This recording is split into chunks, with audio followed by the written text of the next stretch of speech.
Hello and welcome back to the Shifting Realms. Tonight, we're going to wrap up quite a substantive amount of travel across the continent of Viridia. Now, a little bit of housekeeping for you all because I did some basic calculations today. Now, you all know that you're on your way to Nera's Roost, which is in the northwesternmost part of the continent of Viridia. But I want you to know a couple of things. In-game days, when you left the Archaeath High Roads, it had been about 61 days in-game. The calculations based on your travel from the Archaeath High Road all the way to Emerald Falls, that was an additional 36 days of travel based on the success that you had, majority based on basic success, your travels from Archaeath High Roads to Emerald Falls, right? It's been quite a long time. We think about a number of months inside of the types of days and weeks that we had in the beginning of this arc, and a lot transpired. You all visited Hummock's Hollow. You all realized that not only do you believe in the horse god, but the horse god is in fact real, and some of you even bought t-shirts. Did all of you buy t-shirts? Yes. Sure, yeah, why not? Mm-hmm. And we got Kennedy this decorative horse figurine, and if you push at the bottom, it falls over. Yeah. And if you release, back up. I love it. Lord Tourism. Mine's probably signed. Hoof print. Yeah. Hummock's Hollow, we can all agree, a smashing success. But maybe what wasn't as much of a success was Emerald Falls. As you arrive to the greatest IMAX theater west of Archaeath, Toby and his group of cultists, let's call them what they are, take Brother Just Enoch. Chill guys. Just chill guys, take Brother Enoch and begin to drown Enoch in an attempt to help them unlock the secrets of their past lives. Now, what likely wasn't thought to occur was that Enoch just so happened to have a crystal, a gem leaf from this very tree that had been gifted to him from Echoina, which left his bag of holding arm traveling through the water back up to the tree as it was hitting play on the best film of the millennia. What a crazy random happenstance. What a crazy random happenstance. Who could have seen this coming? Echoina saw this happening. And you all got to witness the true story, the true connection, the true history of Hermes Trismegistus and his becoming of one Enoch, and how we realize that the individual known as Nera had a hand in all of this from the beginning. Now, while the players at this table know some of the connections between this masked individual, the individual whispering secrets of deceit, we do not yet know this in character. What do you mean? Rips off, becomes Superman. It's a different person. And where we pan in tonight, Enoch, you've been released. You are no longer being pressed and held under the water. There are still a number of individuals surrounding you here in this space. There is something fading off the waterfall walls themselves. You can tell that something is moving away, disintegrating like a memory, a wisp on the wind, and you can see that there are individuals dumbfounded, awestruck, staring at the waterfalls, and then looking at you. The cultist, even Toby, all look at you. But before we get into Enoch's mind, what the hell is the party doing after what just transpired? I'm just shoving people out of the way to go get to Enoch. Carnath is applauding. Very good. Oh, brilliant. All right, folks, that was our show, Utter Fiction. We hope you all enjoyed. People begin to clap because you were clapping, Korth. Yes. And, And they didn't get scared. and we won't be returning for an encore. All right, goodbye forever. Let's get out of here, guys. What's happening? Hey, come on up, big guy. It's time to go. He is very glad that I do not need to breathe. I believe that would have been sufficient time to drown a normal person. Enoch, we really don't have time for this right now. Everyone roll insight. I did not have time for any of this. You, sir, you are a charlatan. Roll insight. Luckily, I'm really good at that. 18. Everyone who gets an 11 or higher. Oh my god, I got a nat 20. You know that you are a charlatan, good sir. Means I got a 19. Toby. That's really funny. Yeah.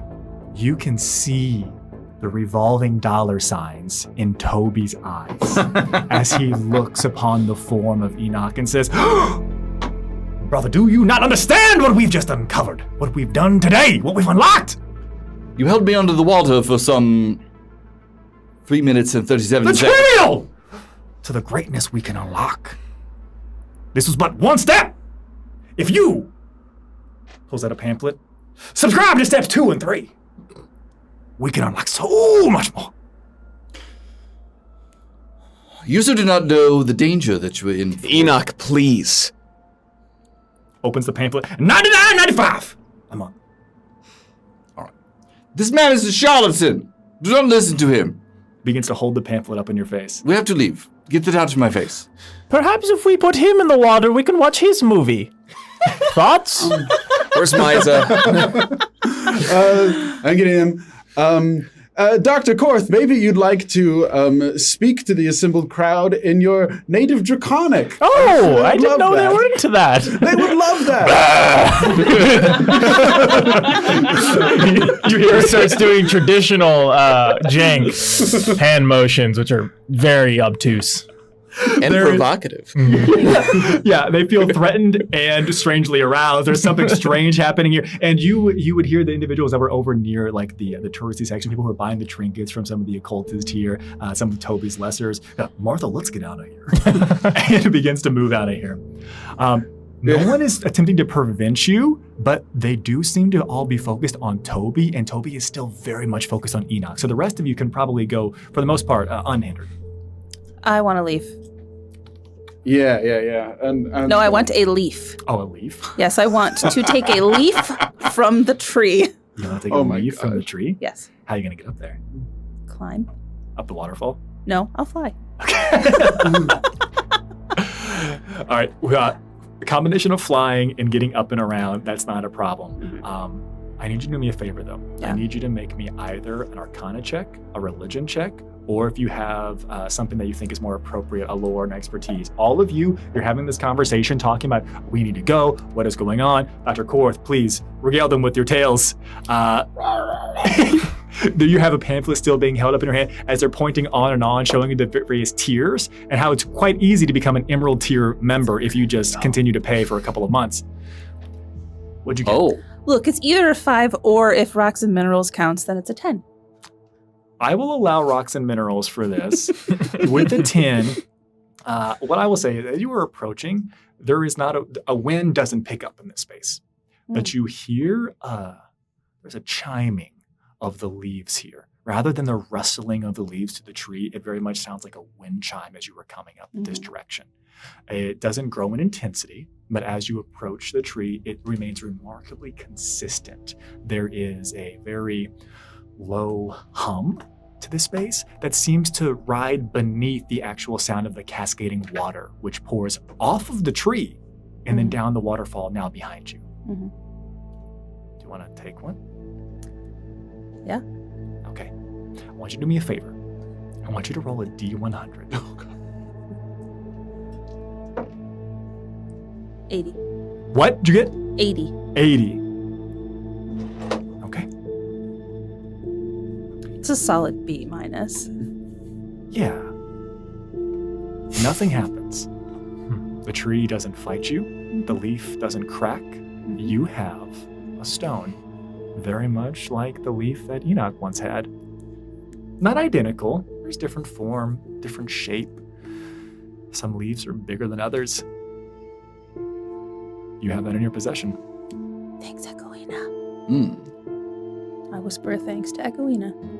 It sounds, it almost feels as if, again, no wind, but the tree begins to chime louder.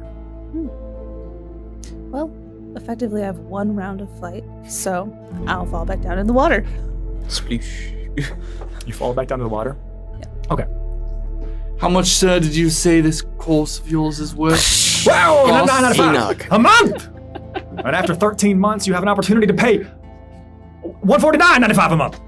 And this is the service that you provide? Are you like fighting me while I'm trying to like Yes. escort you? Oh, man. Service! I Opportunity! start walking up to him very closely. He luckily has it in your face, which also means it's a little bit blocking whatever expression you have on your face.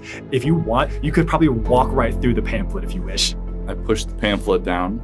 Okay. And my hand goes up and I grab him by his shirt collar and I pick him up into the air. You are fleecing these people. This is not fair. And then I begin to put him under the waterfall. Korth goes and sits back down. Does this feel nice?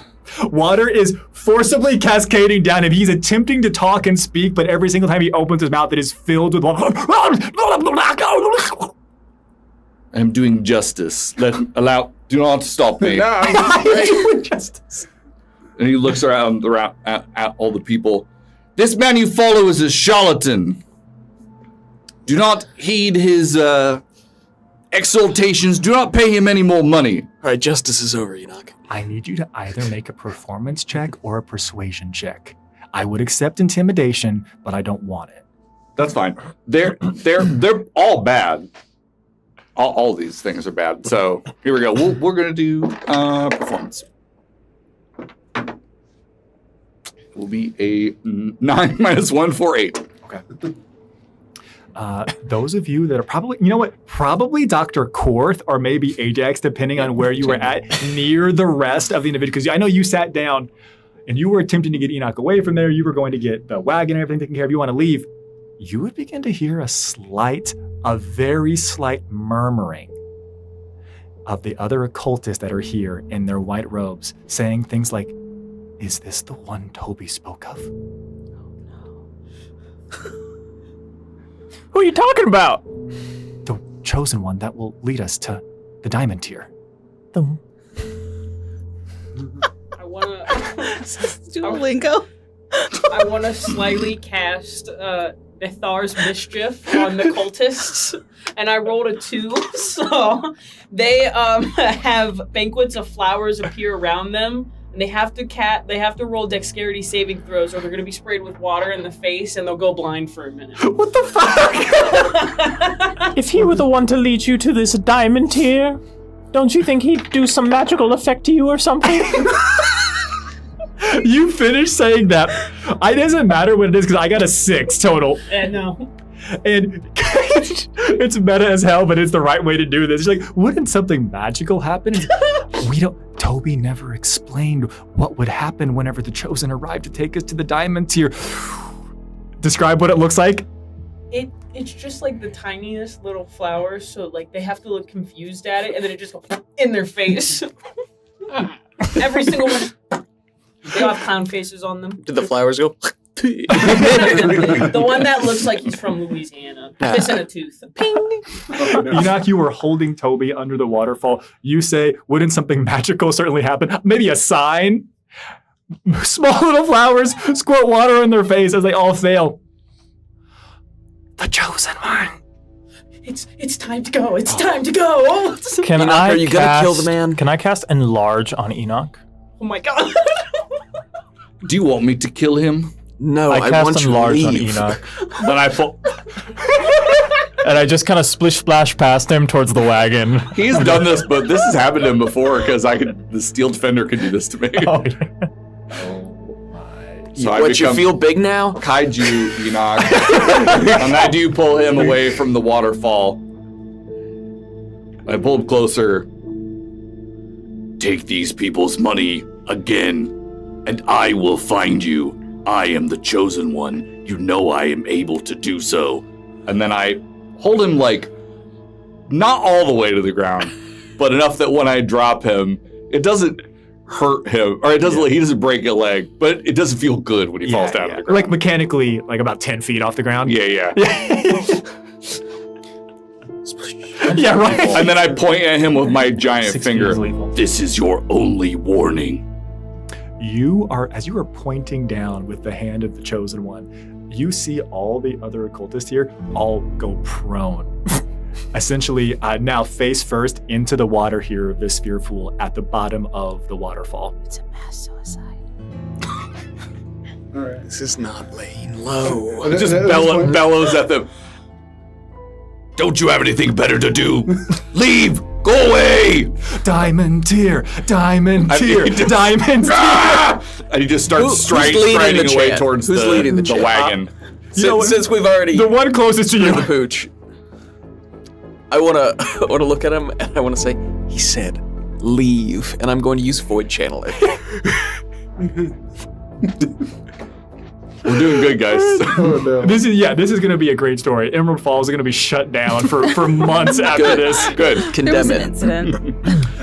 The same types of supernatural effects, I do believe, begin to take effect. It's fear. Uh-huh. My tummy hurts. But I also believe it affects some of the physical manifestations of the Yeah. individuals around you. Yeah, in a 10-foot, I believe, area.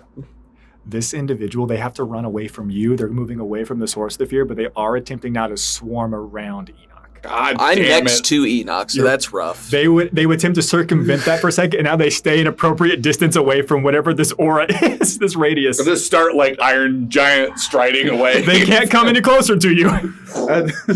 At this point, I think I get back with the wagon, and I was just hoping Dr. Korth would distract them for a second. You see him splishing through the water and coming towards the wagon. No! There are magical flowers squirting at people's faces. Enoch is gigantic. There's a weird, as far as the range? How far 10 is it? feet. There's a 10-foot circle around Silas and Enoch. And Ireless is just kind of floating and falling back down from the tree up above. I was gone for a second. Can I leave for a second without you starting another cult? No. Diamond tier, diamond tier, Guys, come on, we gotta That get out doesn't of sound like fear. diamond tier. That's better. You make me small again. He like stops halfway to the wagon. Starts coming back. Please. Oh, I can just break concentration. I'll just give you the thumbs up and break concentration. You reduce. I apologize for sounding rude. This is what happens when my voice box breaks. I am not upset with you. We can talk about it in the wagon. All right, come on, get in. Goes and gets in the wagon. You all kind of like, I'm imagining, are rushing to the wagon at this point when there is still like a group of individuals that are attempting to trail after you, even though there was the fear effect. They believe that they're seeing not just their prophet, but the chosen one now come, not in the flesh, but you know what I mean. In the wood. Yeah.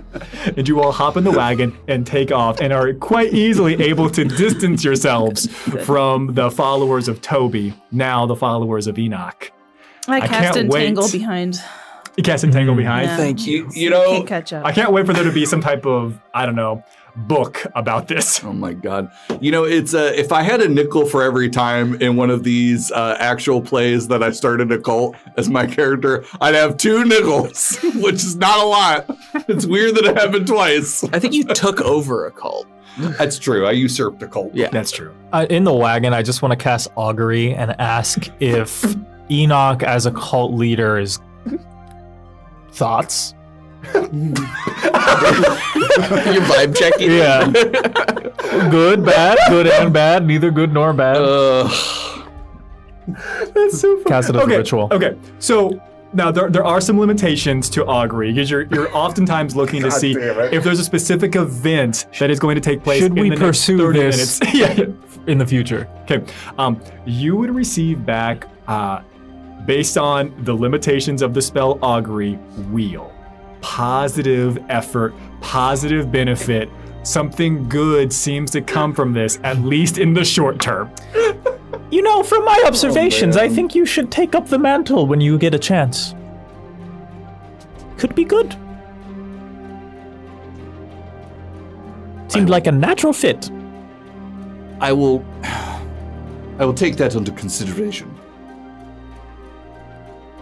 Enoch, you're a good person. But what the hell was that about? He was doing ill. I was doing justice. He was hurting those people, so I hurt him back. Yes, and now what they're doing? They're following you, and that's better? I didn't say it good. Not you. Have we not seen that I am not the best at decision making? No. I think that's been... You're probably the worst one here, actually. Thank you, Alice. That's very helpful. Look, it's not your job to control what people believe. I've attempted to explain this, and perhaps I have not done a very efficient job of doing so. But as we have now all realized, the man known as Hermes Trismegistus, who lives inside, he was who he was. But this shell which he now inhabits, there are certain rules which I must follow.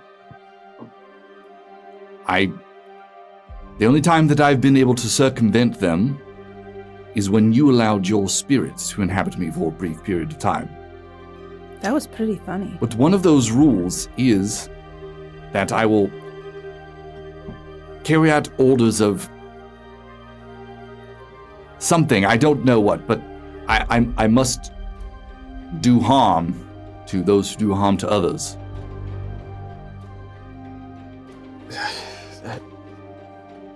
You know what? Just, Shibanu, please drive. We'll talk about it later. Does this harm have any kind of proportionality requirement? Apparently not. I don't know.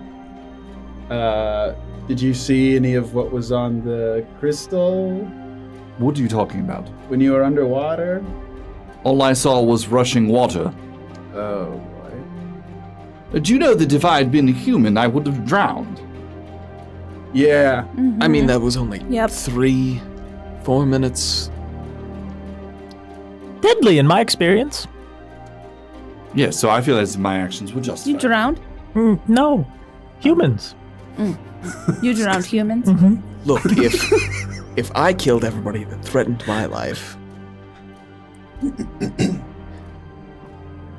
I guess- How many nickels would you have? Well, Nim would be a little bit more upset. You act as if this is a choice. It is not. It's an instinct. It's ingrained. Like a bird is able to construct a nest. This is what I do. And you stopped. I am not an automaton. It's more complicated than that. It's way more complicated. And up until now, it has benefited all of you. Because the first thing that I will do is protect the innocent, all my comrades, which has, as I've said, benefited you on numerous occasions. I think I'm happy you didn't kill the guy. You left him off with a warning. I think that was probably it's a very scary warning, but it was very fair. Yeah, no lasting harm, I suppose. Well, of course, I think there is only one conclusion that I've come to, and I'm surely you all have come to the same conclusion because it's the only logical one. Yeah. And that Should we all would say it at be- the same time? Sure. Someone You else have to assumed destroy your me. identity What? and raised your child. What? Someone else assumed your identity and raised your child. What are you bloody hell talking about? So that is a later conversation. I actually think I don't think we can leave it at that. I think that has to be a now thing. From the front Okay. of the wagon, you would hear Carnath's voice. Jabanu, I've been driving this thing by myself for a pretty long time. I don't know what direction I'm going. Because Jabanu's been engaging in this conversation. And Carnath's just up in front. And even though Miser runs this, Carnath is just sitting at the front. Carnath, we all know that you know where to go. Carnath, those reins aren't even connected to Miser right now. What do you mean? I've been doing this the whole time. Oh, he's just like when you give a small child a Xbox controller, it's unplugged. Yeah. Which I've never done. 20 years from now, Joe's kid, there. What the hell? This is why I'm the president of the United States now. I get first player. So I think I think at this point, I think maybe Jabana will start to tell what happened in there, and with other people interjecting everything we saw about Kaiden and your past, and that was played in front of everyone else to watch, including your. So you all saw this, Yeah. as did everyone else. Which is why I was Yeah. trying to get you out of there. But now they'll die for you, which could be a boon. The bones tell me so. I don't want anyone to die. Not even that guy. Toby. That was a long time ago. I think that guy's dead. Oh. I mean, we know a couple of people who have been alive that long. Okay, but like, really, do you think every single person that we can remember from that Like long ago? 2/7 of us have been alive that long. But as you have just said that, the realization has dawned on Enoch. That means, of course, my son would be dead too. Long dead, of course. Did they say the name in this vision? The name of my son? It had full audio. I'll allow it. The name was Himmel for the son, and Talia for the wife. Was there a last name? Trismegistus. Yeah, Himmel is the kid. Does that spark anything? I don't remember. They looked happy.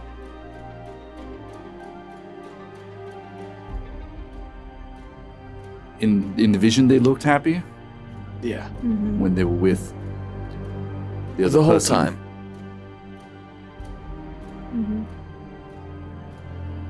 What I know about Hermes, I don't find that to be very likely.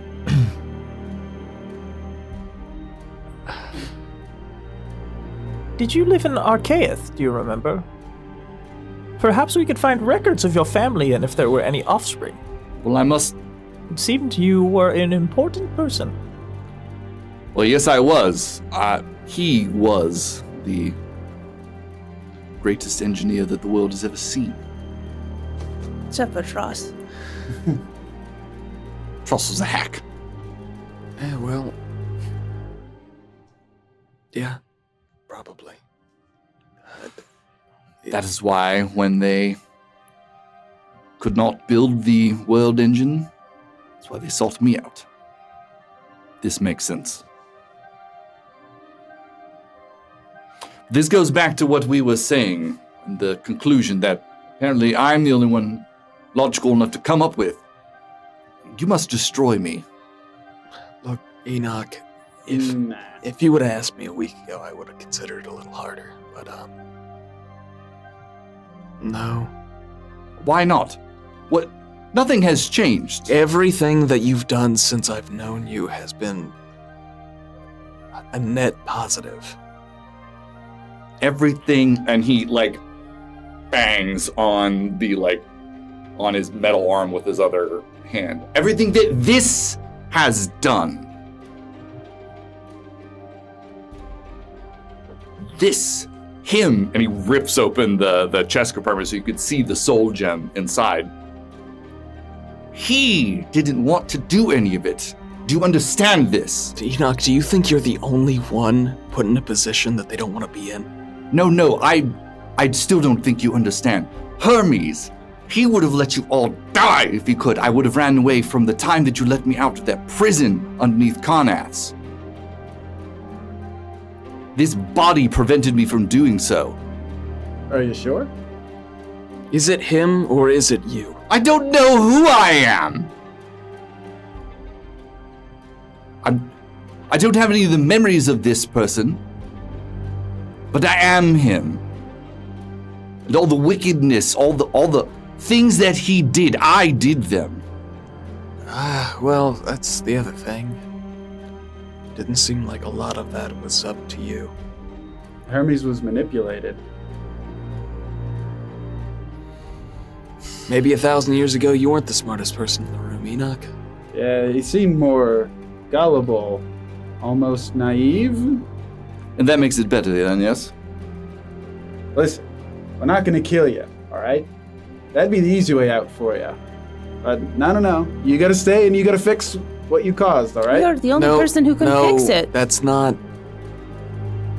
Thinking back to Enoch and I's previous conversation where that's kind of what I threw in his face, it's not exactly right, though. It's not all your fault. And trust me, it'd be a lot easier if it was. Gullible, perhaps. Manipulated, yes. But if Hermes was half as clever as I have been led to believe, there would have been signs that the device that he was building would have ill effects. You tried to turn it off. He tried to put the milk back into the bottle after it had been spilled. We'll make it real simple. Do you trust these visions that Ireless has received? Do you think what we're doing matters? Do you put any stock in that? Yes or no? Yes, I do. We kill you, the world's doomed. 2.5 years or so?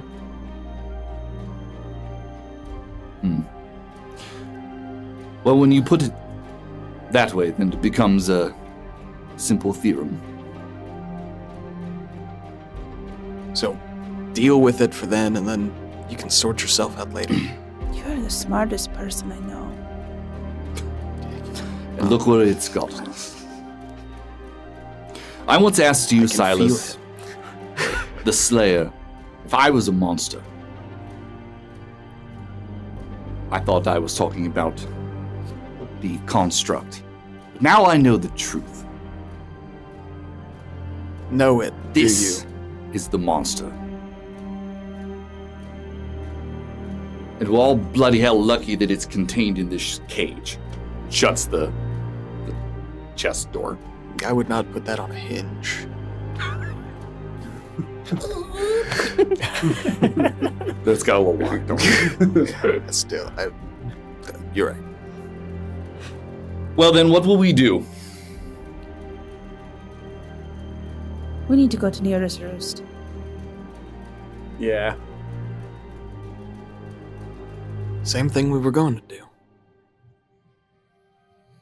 Try to find these fonts, die along the way, and then it's not your problem anymore. Very well. Although fortunately for you and apparently for the rest of the world, one of the rules that I also fall under is that I will attempt to preserve my own existence. Seems pretty poorly you keep asking us to kill you. There's a hierarchy. If it makes you better, if it makes you feel better, we'll make a deal with you. Help us save the world in 2.5 years, and if you still want it, then we'll kill it. You really have a way of putting things so succinctly, Jabanu. I mean, what's time for a... whatever it is you are now? I'm well known for trimming excess verbiage. Yep. And lying. Hey. I mean, yeah. Onward to Nera's Roost, then. Really? That's it? Oh, hey, I got one of these leaves from the tree. Ooh. Should I go back to the water to use it? We are not going back. We're like a mile away now. Is it alive? Sounds like Crystal. Sounds like Jim. So probably not. It's a rock.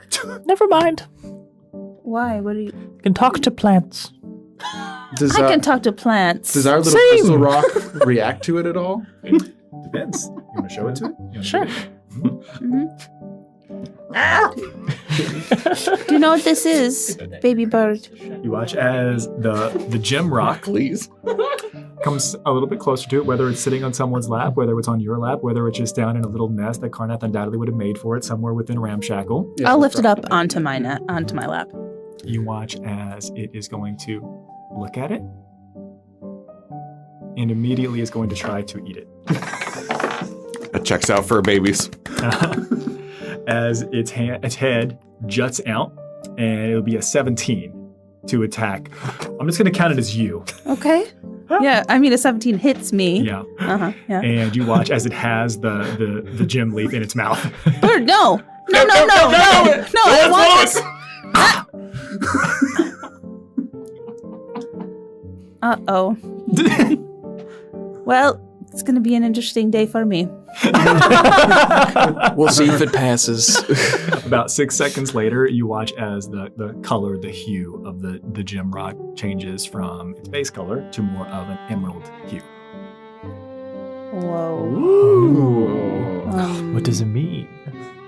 It means it's emerald deer. Why is it red? Disgusting creature. Bird? I'll pat it on its head. What just changed for you? I will allow you to make either survival, nature, animal handling. I'd allow insight as well. Guidance. I can give the help for all of those too, because I'm proficient in those. So whichever one you want, I'll be like, there, little guy. I'm doing the opposite of that. This thing is gross. 29 survival. Damn. So the first thing that makes this a dead giveaway for something strange happening is that you're like, little bird, why have you done this?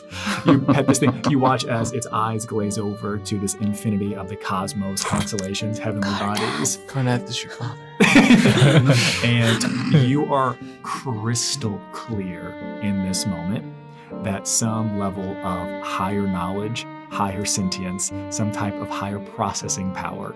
This gem rock has just downloaded a file that is maybe a little bit too big for its memory banks at this time. I think it ate a movie. It's been awakened. And then it fades. A poor little Dejadji. And you would watch as the color fades back to its base color, and you watch as it begins to Oh no! and then it would It's and okay. then it would I'll put cough my it I hands out. grab out. one of Jabanu's many hats. No! Just like any mother, catch the brook in my hands. And it would vomit it back up. And it would be covered in, an appropriate amount of, some nice gastric juices, a little bile in there, in a hat, in a hand. All right, well, I'll put it back in my pocket. Okay, I guess. I put the hat on Enoch. Can you feel it? What? Like the sliminess, can you even feel it? Touch receptors. Is the hand still Oh. there? I'm sorry. Is the hand still there? Hold on. Which hand? The one that it threw up? No one's gonna take it. Is that what you want? Yeah. Oh God! Pre-digested. Oh no. Who's the baby bird now? Who's the baby bird now? What are you going to do with it? Nothing. It's mine. See, that wasn't so bad, was it? I'm gonna open the doors because now it stinks. What wasn't so bad? Gross bird goo on you. I hated every minute of it. Right, but that's only like the second worst thing that's happened to you today. It's the second worst plan. I think you are trying to make me feel better. Is it working? No. Well,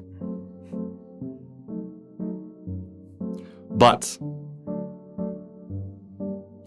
thank you for trying.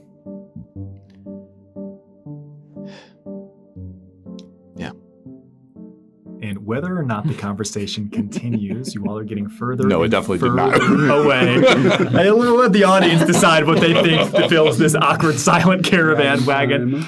You all would, beautiful. Yeah. You all would continue on, leaving Emerald Falls behind and heading north-northwest, upwards and towards Nera's Roost. But I think what we do, we are approaching the final leg of this journey. And tonight, we're going to have an appropriate opportunity to set up camp, to unpack some of the recent things that have been going on, and maybe to dive a little bit deeper into really the conversation that has just begun here. But as we set up camp, let's go through the proper mechanics for this and see what it's actually like to camp by yourselves without the benefit and the support of the entirety of the caravan. Light work. Totally fine. So what I'd first like is I'd like for someone to please roll me a D100. You want this to be as low as possible. Doctor? Noah? Dr. Noah, please. You mistake my rolls for being low when really they are just bad. We'll see. Wait a minute. 60. 60? Yeah. Okay, awesome. I need everyone to make, this is a camping check. You may make anything with strength, anything with intelligence, or anything with, or you can specifically use survival. Survival. Representing whether or not you're helping to set up the camp itself, if you're trying to pick the perfect camp, what you're doing, XYZ. The DC for this, because of the essentially weather and current climate and environment that's been rolled, high being a little bit worse, low being a little bit better at a 60, sets the DC at 15. How many successes did we have for our camp setup check? Exactly. Up if success. Nearly 2? Survival. 26? Oh, Yeah, 26. beautiful. 1, 2, 3, 4. Fail. You also have 26? Okay. Wait, How two- bad was it? I don't know if it matters, but it was, 9. Yeah, okay, all right. How bad you get? I don't know if it matters, but it was as 1. For a total of 0. Okay, that does matter. Thank you so much. That matters so much. Between just Ireless and Silas, we have, what is that, a 52? Yeah. Yeah. Pretty good. We crushed It's it. pretty good. These city folk. With this, luckily, this is not preventing you. lizard. This is not preventing you from setting up your camp. What this is doing is setting and changing all of the DCs for any events or activities that you're going to be pursuing or exploring while you are at camp. Based on the number of failures that we have, I'm going to set this between 10 and 15. I'm going to set this, all DCs for this camping session are going to be set at 13. Now, opportunities here. You could choose to set somebody for lookouts. If you want to have somebody do some camp activities, you could choose to do that as well. Some of the options that you have listed in the packets that I'd given to you at this point, months and months and months ago, you could try to cook food for people, you could brew drinks, you could play music, tell a story, you could try to repair an item, craft an item, play a game, or you could relax privately in solitude. You can do anything else that you want as well, but these are all things that have specific mechanical roles to give you an opportunity to try exploring something or building or doing something you otherwise might not get to do. The other part of this is that's also going to set the DC to determine if you get a well-rested night's sleep or not. So it will determine how we're waking up. Are we going to be maybe a little bit more exhausted? Are we going to feel like it was a little bit, tossing and turning in our sleep? Or was it a good sleep for everybody? Which could color how the next day of travel goes on the road for some of your roleplay scenes. Now, what do you think you all do to set up camp? It happens. You've got the caravan. You've got the carriage, but you also had other supplies. We setting up a number of tents? We setting up one large tent and everyone's getting into it? Are we connecting it to the side or the back of Ramshackle? Talk to me about what your camp setup and what camp looks like, and then talk to me about what camping and that night looks like for you all. Can Ajax do that House of Cards again? Don't we also have Alvin's wagon? and his wagon? Yeah. Yeah, 2. I think Nim saw a squirrel. He looked bloodthirsty. We should probably just let that go. Nim's holding on to the bottom of the wagon while you're traveling. And like this. Yeah. Any House of Cards? Any other builds? Any other things you want to be doing? Yeah. I haven't done this yet, but it's had this ability the whole time. I'm going to set the Steel Defender to watch. It cannot be surprised. Awesome. That would be helpful. So it's going to stand there, planting its 2 forelimbs in the ground and just scanning. It's still so shiny. You have so shiny. Yes, this has been a very trying day. But that makes me happy. It's rotating the swivel, looking around. What about this horse? Delightful. All right. I will cast Speak with Plants and ask them for the best trees to hide under for shelter. They And would set up near. They would gladly direct you to one of the largest trees in the area. It is old. It is ancient. It is something that you could truly nestle yourself up into and be protected from the elements. I think we should set up camp over here. I don't see any clear ground. Like, where are we supposed to put our Just gesturing to the gigantic tree. Yeah, it's remarkably gnarled roots all over the place. It's not flat or rocky whatsoever, but it is great for protecting from the elements. Well, you can curl up in its roots. Good one, Dr. Korth. Thank you. What? I'm not getting up in that tree. And I'll start setting up a tent using the fingers I have as like the Stakes. stakes. God. Yeah. So he's just like whistling to him. So he can't whistle. He doesn't have lips. Smacking. Setting up his tent. That seems gratuitous. They do have extra lips. oral tissue. Only crocodilians that don't have lips. He starts whistling. And that's what makes crocodilians enamel wear away so quickly. That's why they replace the teeth. Are you going to Stop keep losing Are you going to help me with the tent? We're feeding them. You're gonna learn. I watched something about this last night. And Those glasses are going to your head, Adam. that's where they go. Here, and I give you some fingers. Help set up. Thank you. Can I sense if there are any artificial structures within 1 mile of us using my ability? Ramshackle. Yeah, no, of course. Yeah, no. God, I was gonna fuck with her. You get ramshackle, you get a finger tent, you get. That's not inorganic. No, it's not. Oh, that's terrible. It's not an earthen. It's not a structure formed by the earth Yeah. on its own. Are we not all the earth, Ireland? Within a mile, there is nothing that would be considered civilized settlement. There Great. are no houses, no settlements, no cottages, nothing like that. I'll let Enoch's son know that. What are you letting him know? There's nothing artificial around in a mile radius. It like so you're talking to it like a person, and it's just like Like we all do.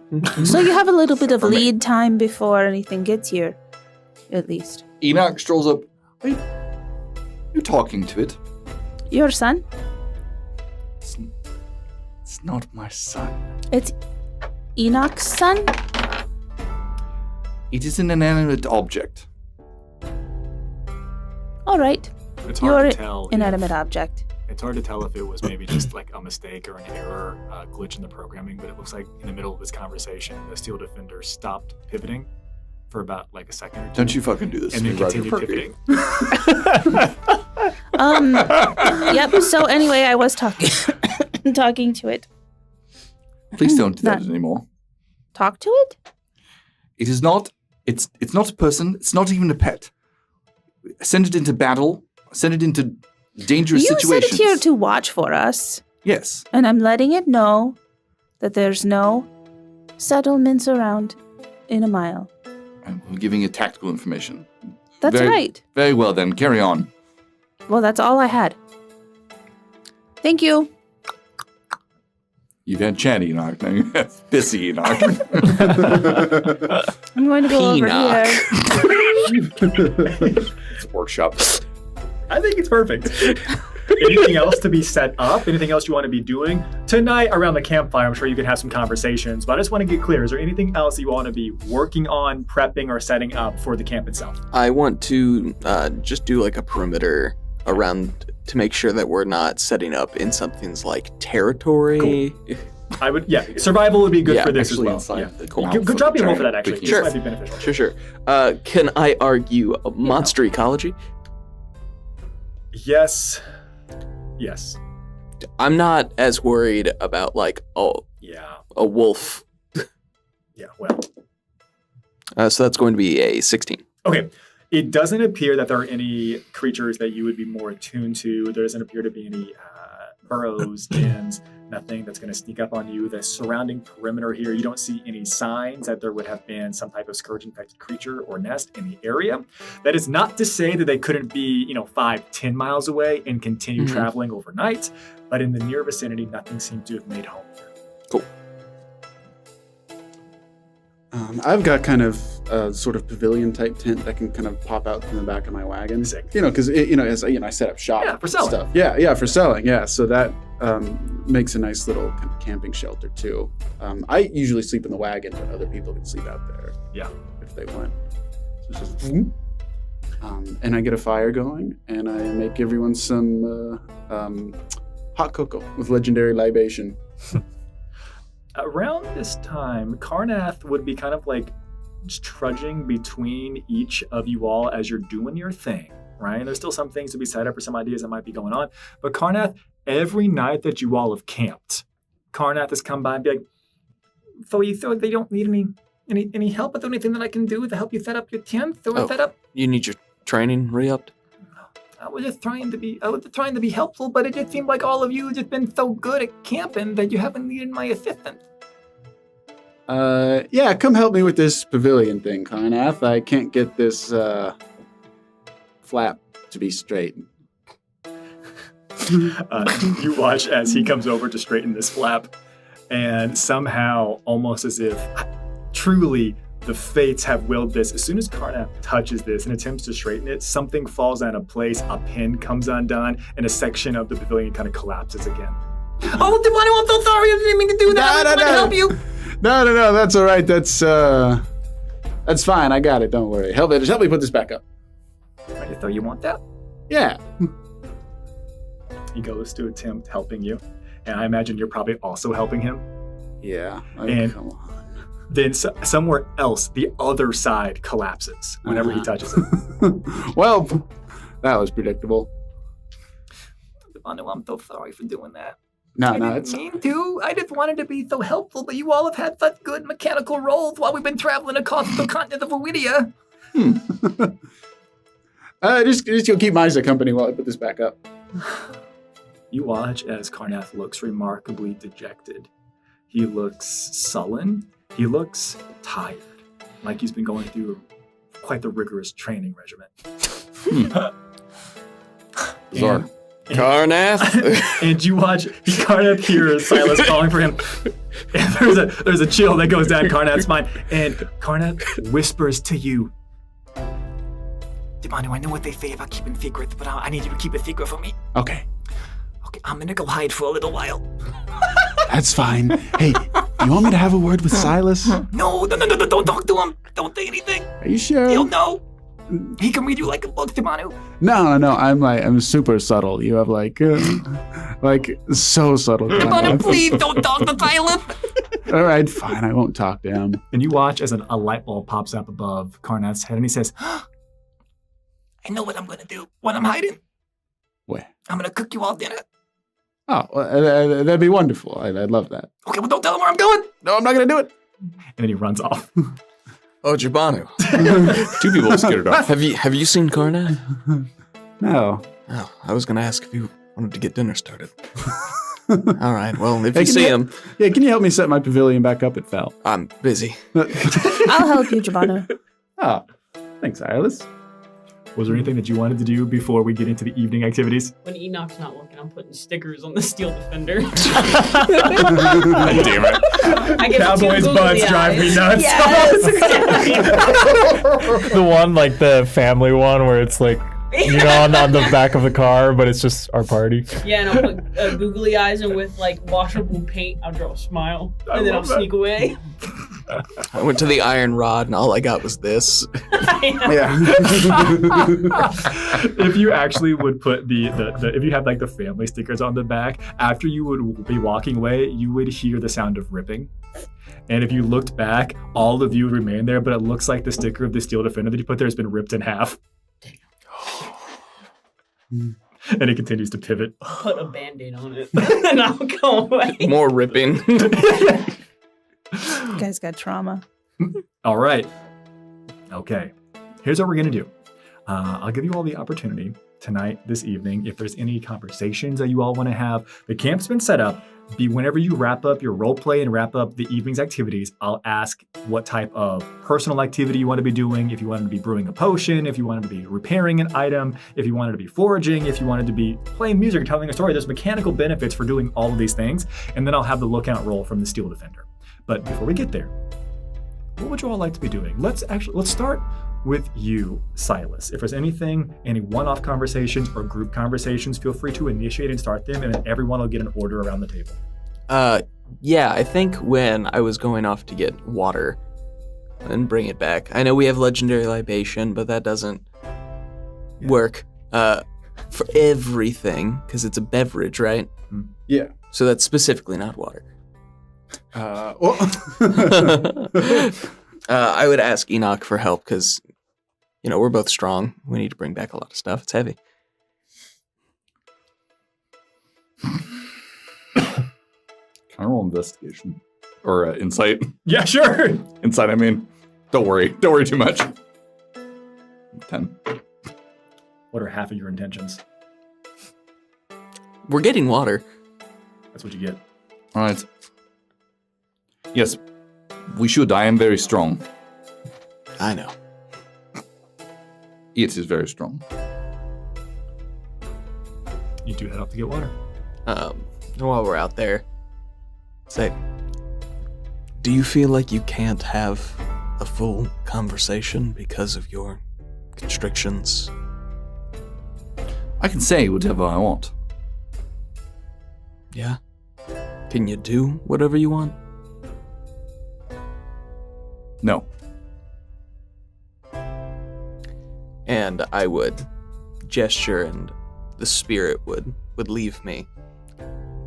Well, I want to talk to you. If this would help. He goes for a bro handshake.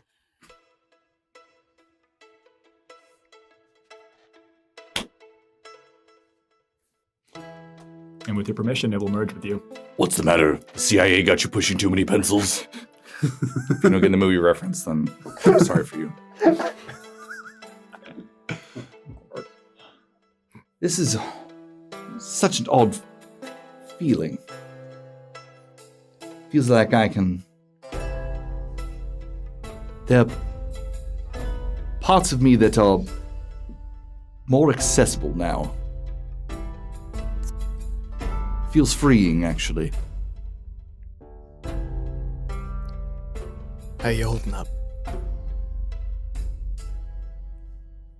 Seem to be operating very efficiently. God, you are really smart and really dumb. What does that mean? I mean, you've had a lot put on your plate today. And I'm not the best at this, but I've been an ass for the past couple weeks, blaming you for literally everything. Yeah, but I did do that. The thing No. that you're blaming me for, he did it. I don't know how to refer to myself. Yeah, I get that. Life changes you in ways that aren't always your choice. So I think you just pick something that feels right. And yeah, that's all that matters. The intention does not matter. The outcome is the only thing that matters. Yeah. It's not what we feel. It's what we do, what comes of it. And by that metric, I'm not doing very well.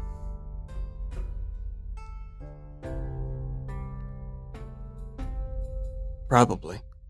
But, you're here now. And it's not gonna get easier. But you're gonna get better at, handling it, if that makes sense.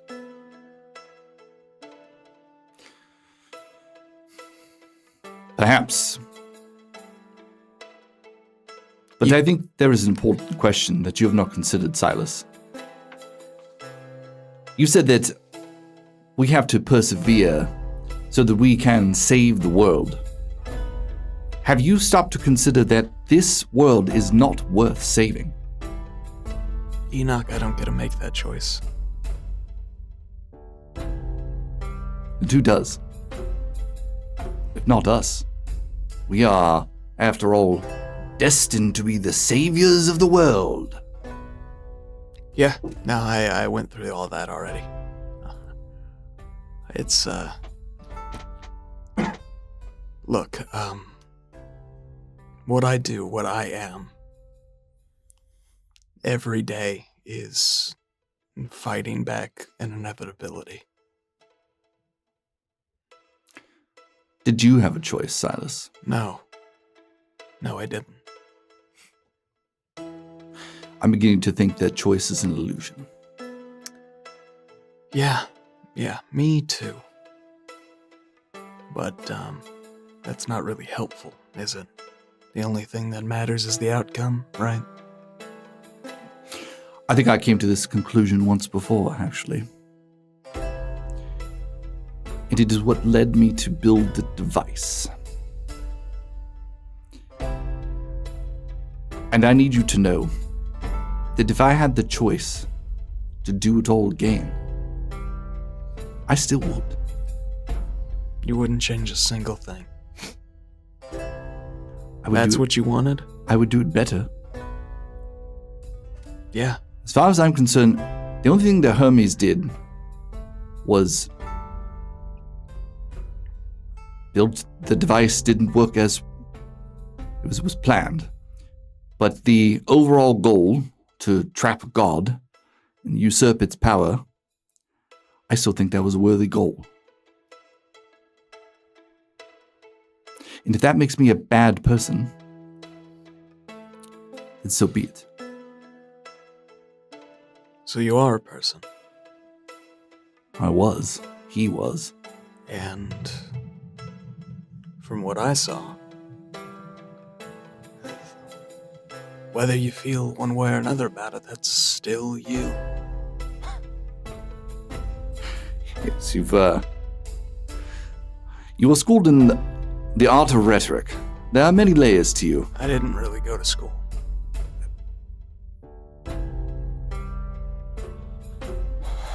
So you didn't really bring me out here to carry water, did you? No, we still need the water, but I owe you an apology. Look, I don't get exactly what you're going through, but if you want to talk, I can try.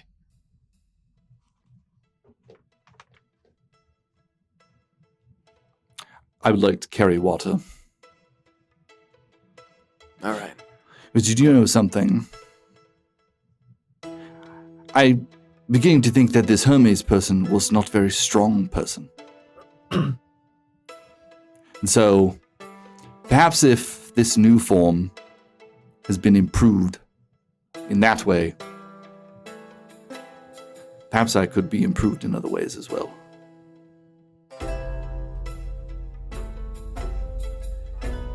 That's a little deep for me. Bucket.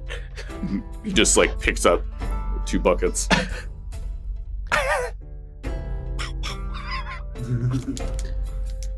Chatty knockers. You know, it feels like cheating. I had to work really hard for that. Well, if you, in a way, I worked very hard for this as well because I actually built this. I built me. Yeah? You think you did a good job? Yes, this was the finest model of gear forged ever constructed. Tink, tink, tink. Looks like you're still making adjustments, so, I guess we just do a little better every day. Yes. That's what being a tinkerer is, after all. Incremental improvements. It's never fully done. That's what being a person is, Enoch. Perhaps you can teach me some more things about being a person. I don't know about good or bad, but I'm figuring it out. Oh, and if you're gonna go on a whole god-trapping rampage again, maybe don't bring that up to Icarus. I know he'll probably get on board, and you two start brainstorming, and I'd maybe think about it just a little bit more before you leap off that. At least let's get through these 3 years. We'll see. Better than I hoped for, I guess. All right. Oh, hey, you guys brought bath water. Amazing. Yeah. The two of you make it back to camp appropriately so. Is there anything that Dr. Quarth wants to be doing?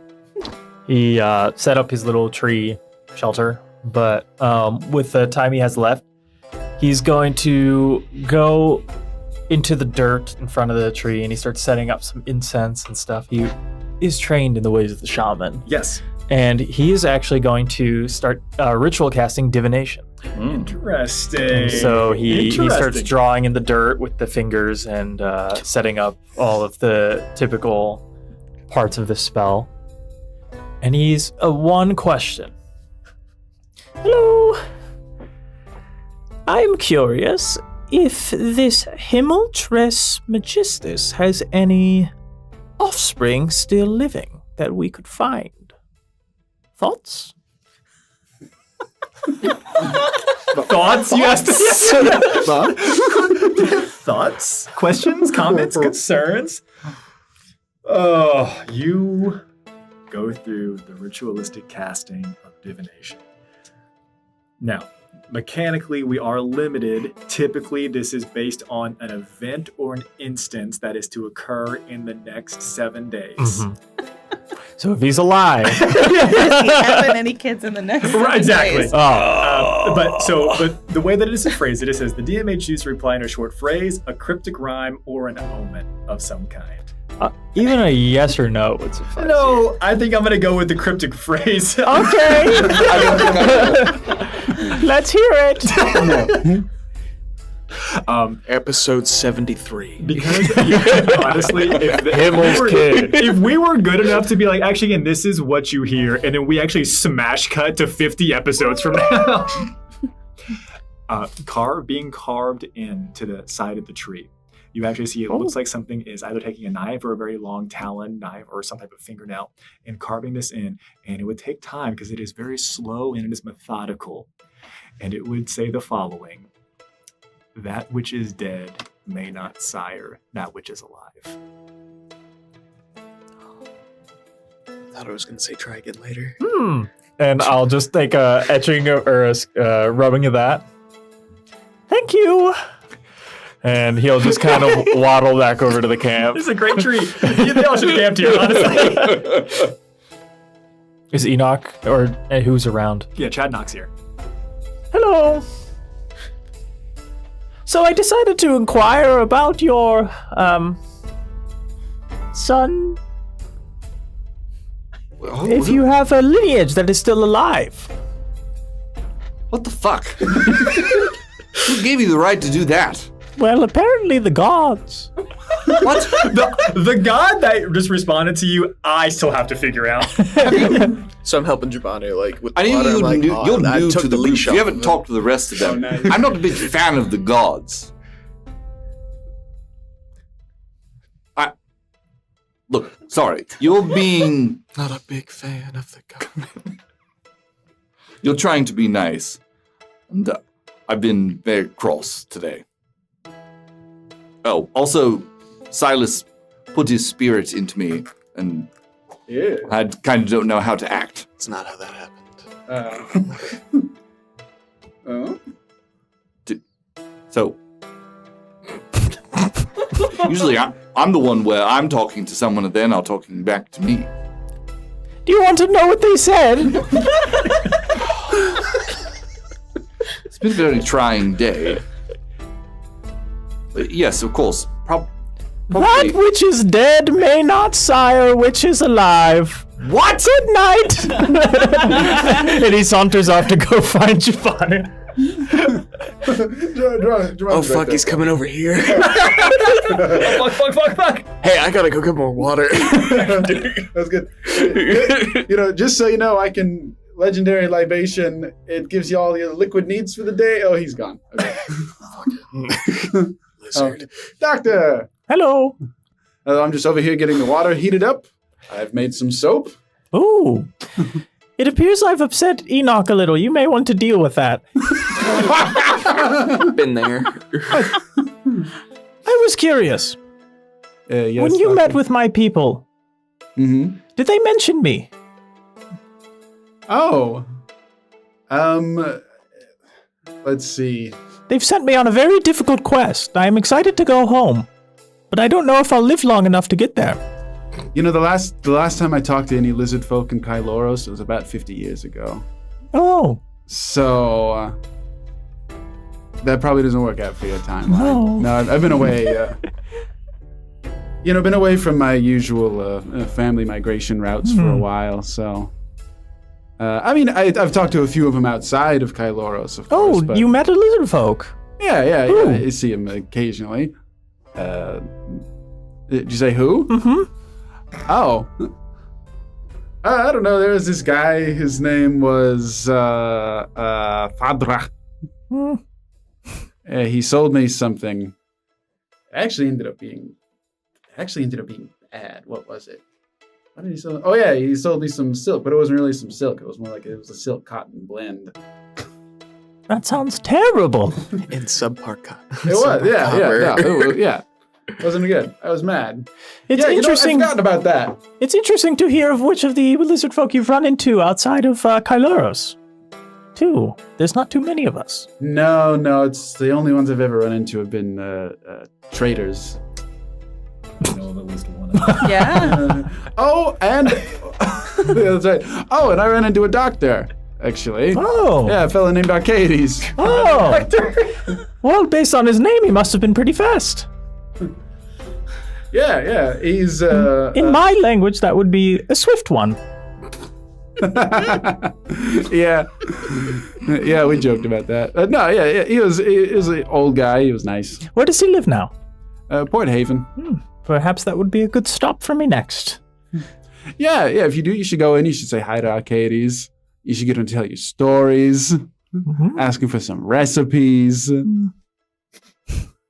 Yeah, he's a good. Oh yeah, and by the way, I've got some thoughts on your title.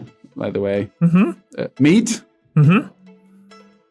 I think it's succinct. It gets to the point. The lizard folk will know exactly what I'm talking about. I think it's less succinct, more succulent. And you want to go for something a little more literary, like, the travels of a lizard folk doctor. My time amongst the small folk. I don't think so. I think I'll stick with my title. When I'm finally accepted back into my village where they don't let any outsiders in, or any insiders out, I think they'll be very excited to see my research. They told me not to come back until I'd researched every single group of people in the entire world. So it's a bit of a uphill battle. But a lot of Braitha is flat. Flat Braitha Not theory. even good. Are you? Has the possibility occurred to you that they were trying to get rid of you? Nope. Wait. It did just now. Denied. Rejected. They will be happy and give me a hero's welcome. Yeah. I'm hoping they'll change my name. Your name is just fine. I mean, it does translate in your language to a danger to himself and others.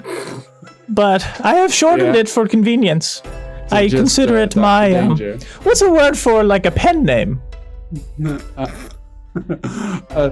A nom de plume. Yes, a nom de plume. That's what I have. Well, you know what? Meat. I say stick with it. Thank you. I'll give you the first copy. Wonderful. I only have one. And he'll saunter off, but we'll work slowly towards building up a second copy of Meat 1, Small Meat. Small meats. What a strange lizard. Also, man. talk to Enoch. Oh. He needs it. Anything else? No, I'm going back to my tree. It's a good go tree. to sleep. Amazing. Amazing. Irelis, you got anything going on? Anything you want to accomplish tonight? Anybody you want to talk to? Jabano. Everyone's talking to Jabano tonight. Uh-oh. You're so popular. He goes to sleep fast. Oh, hey, Iris. Jabano, I would like to borrow the porcelain cup. The one that we found in the Medusa lair. Yeah, it's got some kind of magic effect. I still haven't figured it out yet. Great. You have something in it already? Yeah, but I'm gonna finish this and then you can have it. Hold on. Okay, it's really hot. All Okay, right. here you go. Okay, will you refill it? What do you want? I don't care. All right. Hot cocoa it is. Thank you. Here you go. Also, can you? I take the empty perfume vials out and hand them to you. Oh, yeah. Will you refill these? Oh, yeah, sure. It'll take me take me like an hour, but yeah, I can do that real quick. All right. Thanks. Bye. Bye. I go to the rock with the porcelain cup. Drink from the cup.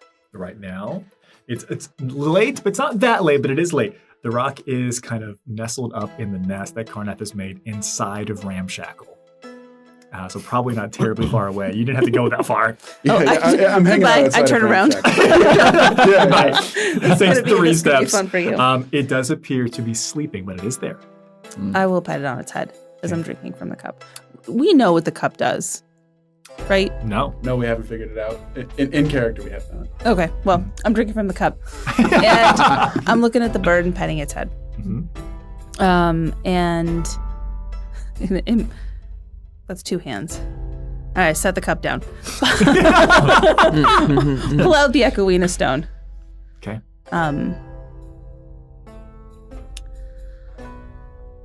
Feed it to the bird.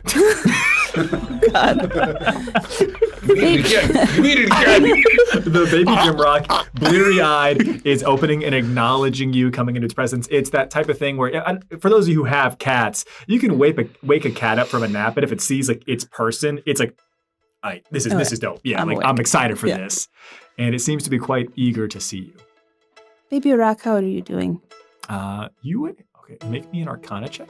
Also, Arcana. If you have any other type of lore, knowledge, or expertise. Going for that voiceover credit. Not an Arcana. An Arcana. I think it's a +0. Yeah, so just 8. Just with an 8. You are just sitting there petting the bird, right? You're drinking your hot cocoa from a remarkably ancient artifact of power. And it's a chill evening. There is a pop. Like you've just gone to a different elevation. Something is popping, that it is changing in your ears. And then there is a slight thrumming sound. Maybe it's the blood beating in your ears from pressure. It's a little bit uncomfortable at first. And you watch as the baby rock begins to coo, right? It's going off and it seems to just be enjoying your presence. And then you realize that there is a singular thread and note that seems to be warbling on that humming, that is that pressure within your ears. And it doesn't sound remarkably dissimilar from baby or infant babbling. Do I hear it too? Does You're that happen within to me? range. And you just had a drink within the last hour. What? You feel that? There is an incoherency that fills this space. It's almost as if there is a depth or a breadth of knowledge that is locked behind the inability to form speech at this young of age. Do you hear like a baby or something? What is that? I feel like I'm losing my mind. Baby Rock, is that you? You get closer to it, you ask it a direct question, and the single line, the sound itself, which is becoming incoherent, grows louder. What the? I turn around. Yeah, I think it's the bird. Yeah, I'm gonna squeeze into the wagon. Can you hear me, little one? There was no acknowledgement of yes, I can hear you.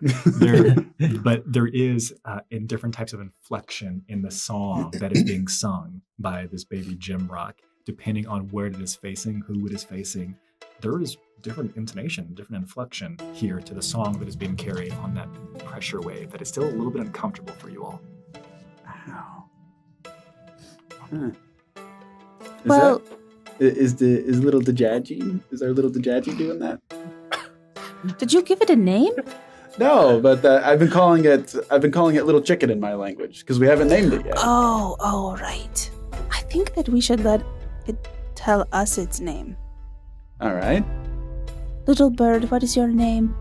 The same song warbles, it pierces. His name's Warble. Yeah, my name is Steve Warble. I can't understand it. But you should call me Steven. Yeah. It sounds like a baby.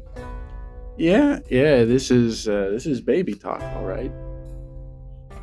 But it doesn't sound like it usually sounds, just like a squawking. Right. Yeah. This almost sounds like.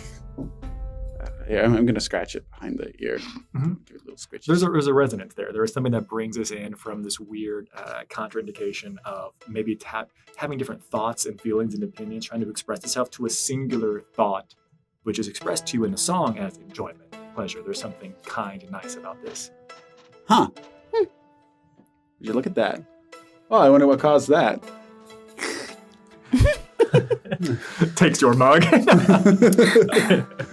Well, I was going to talk to Echoina with the stone. Oh, right. I got another stone from her, but you have one too. Mine goes to that one guy. What's his name? Alderock. Oh. Yeah, I could call Alderock. yeah, it also goes to Echoina. Oh, right. Yeah, I can go to both of them. Maybe I'll just call Alderock, see what Alderock's doing. Mm-hmm. Yep. Hey, Alderock. What's it like in New York City? Hey, Alderock.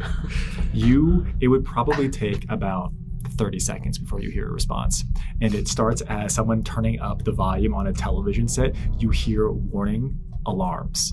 You hear something blasting. There seems to be some type of chaos going on. It is loud and it fills this space, and your heads were already pounding by the increased pressure of you having consumed the libation from the cup of Speak with Monstrosity.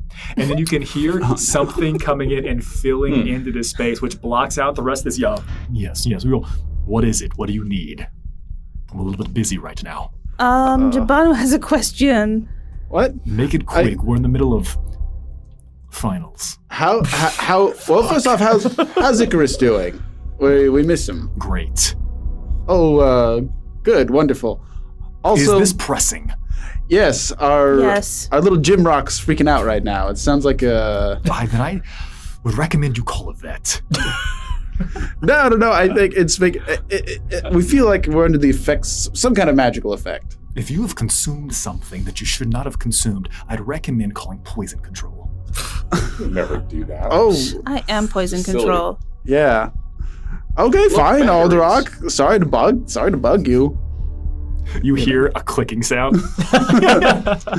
Man. It's important to know, this is the one that's shared with Echoina as well. Yeah. Echoina heard all of this conversation. Echoina? You would hear, probably about 6 seconds later, again a strange number, like something has just opened up, like a flower that only blooms in the morning seems to be recognizing that there is a call, a request, a presence. I took one of the emerald leaves from the tree at the movie theater. And then the baby rock ate it and spit it back out, but its eyes turned starry. Anyway, how do I use this thing? What will it do?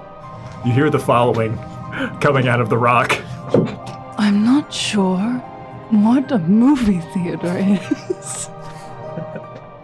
To use the leaf, you need to either imbue it with one of your own memories or the memories of those around you by choice, or you need to find someone who can pull memories from the planet itself, as Melagrin and I can do. Are you looking for a specific memory?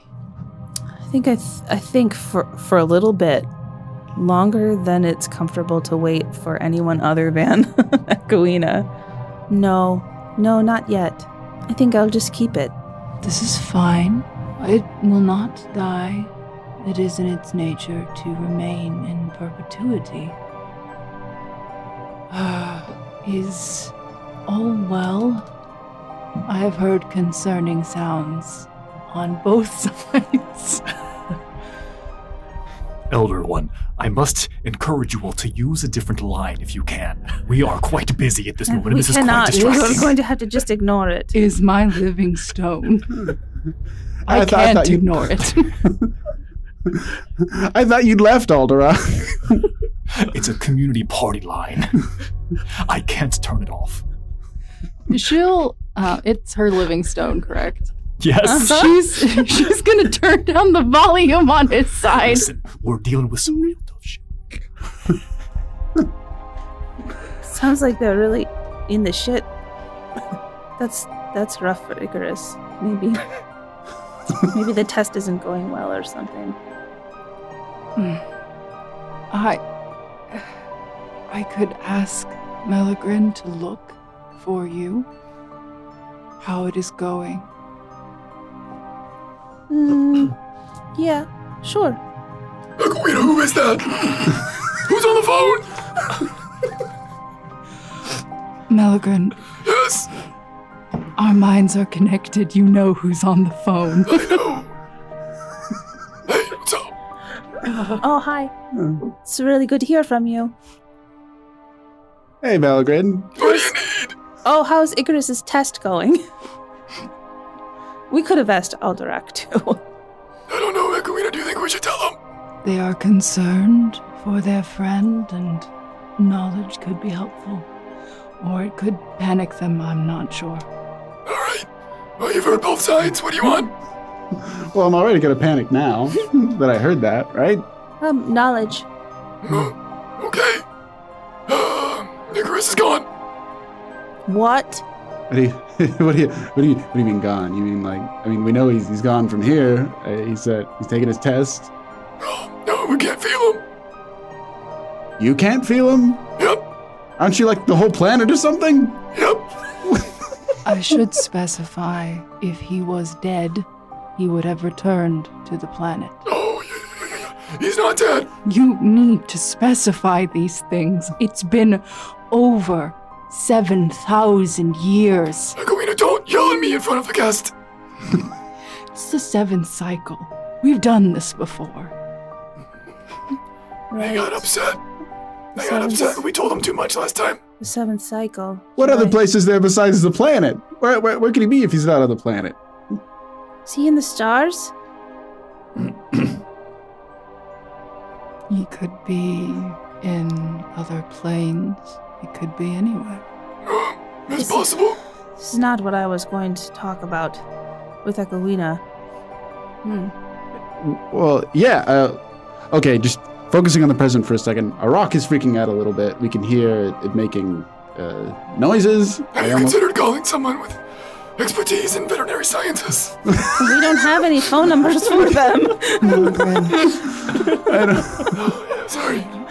Your sister, I'm sure, gave you at length the longest explanation of how to care for rocks. I haven't talked to her in a long time.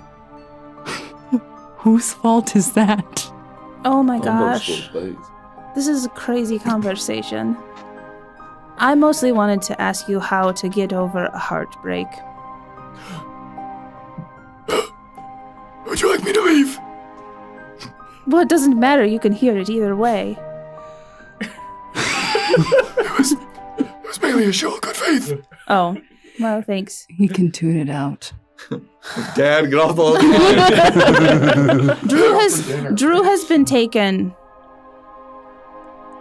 And I can't send him a message. Taken where? Well, I don't know for sure. The person in the suit said they were going to Arcaeth. Which one? The shitty one. Which one? I mean, I've never been fond of either, so I'm not really sure what you mean. Well, like, I know that the other one was really nice, and this one is kind of crappy. Okay. In comparison. The one on the ground or the sky? I guess I really can't be sure, but I'm going to guess the one on the ground. The one on the ground. In what manner is your heartbreak? That I can't speak with him, and I don't know what's happening. And he's supposed to be telling everyone that it wasn't really me that killed the guy from House Liren. But they took him away in a way that seemed like he was really going to be in trouble.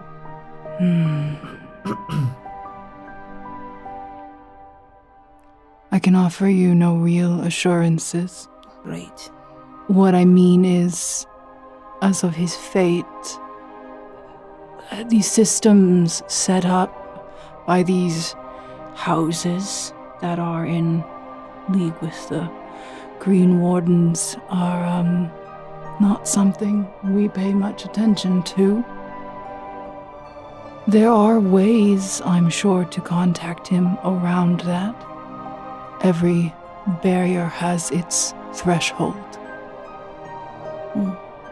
As for heartbreak, every heartbreak is different. Mine's causing some stomach problems, and I've been chewing on some of that bark that Dine gave me. That works. I would urge you not to focus on the loss.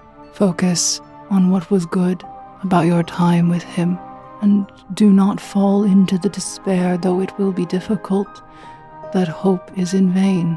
If it is political in what little we have observed, he is a piece they need, and much like the creatures that wear the faces of others, they will not discard a piece while it is still useful. So we have time.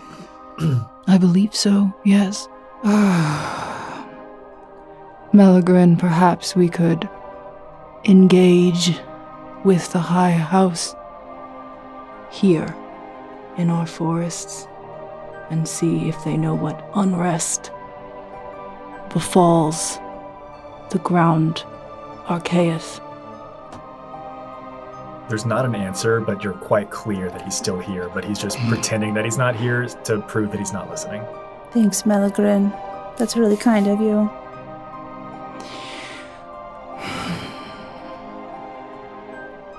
Well, thank you. I guess I'll listen for a call back. Hey, real quick, since you're connected to everything, how's my sister Hala doing? You can tell that Melagrin is still here, but is attempting to pretend that he's not listening to anything. Arliss, if you'd like to speak in the future, just let us know. And perhaps I can share with you later memories of how I have overcome my own heartbreaks. I am not so good with words. Melagrin, you don't have to be quiet. We know you're there. I was trying to be respectful. Mm-hmm.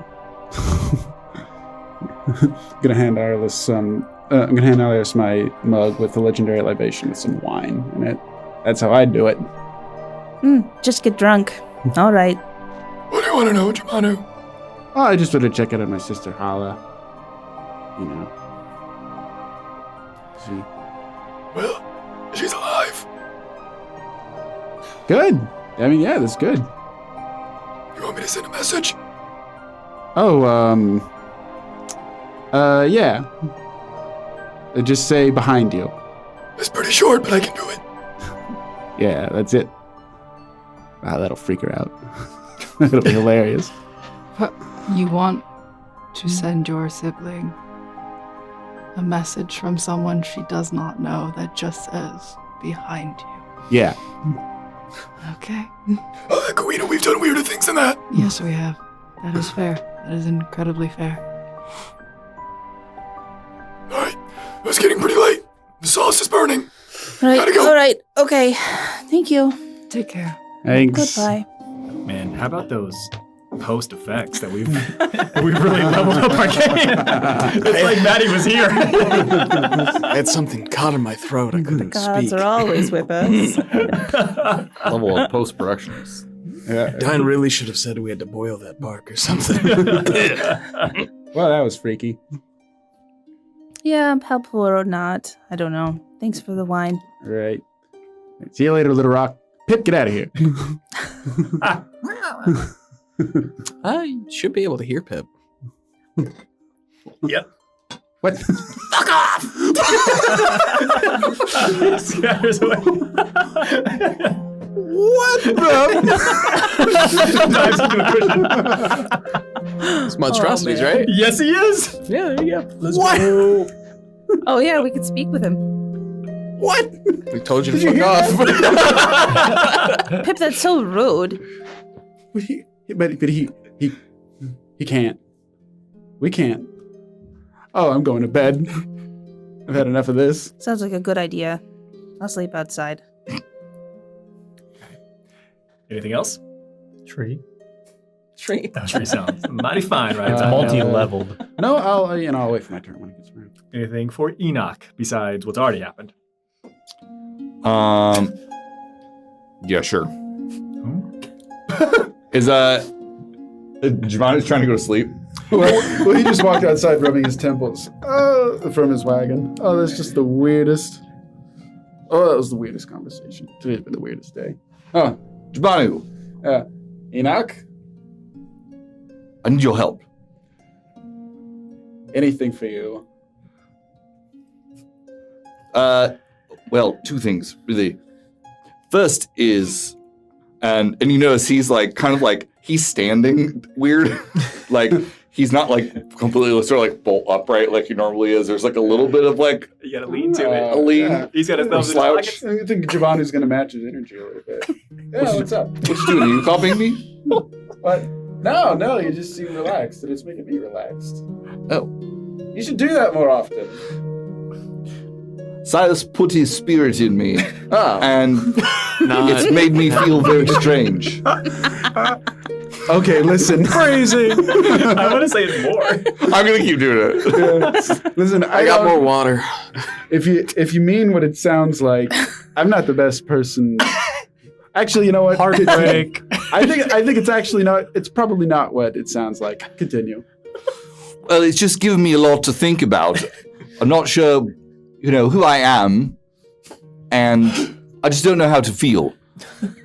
But I know that sometimes when you people have problems, you consume alcoholic beverages. Yes. I'm immune to poison, but Yes. I would like to do an experiment. Go on. You know the scorpion balls that Icarus is very fond of? Can you make one of those? Like a lot of them. I thought you'd Nine never of ask. Yeah. But also, while you're doing that, I have a more pressing question to ask you about. Sure. You have, you're like all about dreams and shit, right? I mean, yeah, I am all about dreams and shit. That's right. Well, can you make me dream? Ooh. I don't sleep. I just like turn off, But well, I don't know. I think it'd be worth a try, right? All right, yeah. All right, let's get in there. I thought you'd never ask. Oh, that's what Silas said too. All right. Well, I don't know if I want this. Hey, you can leave now. Go on, shoot.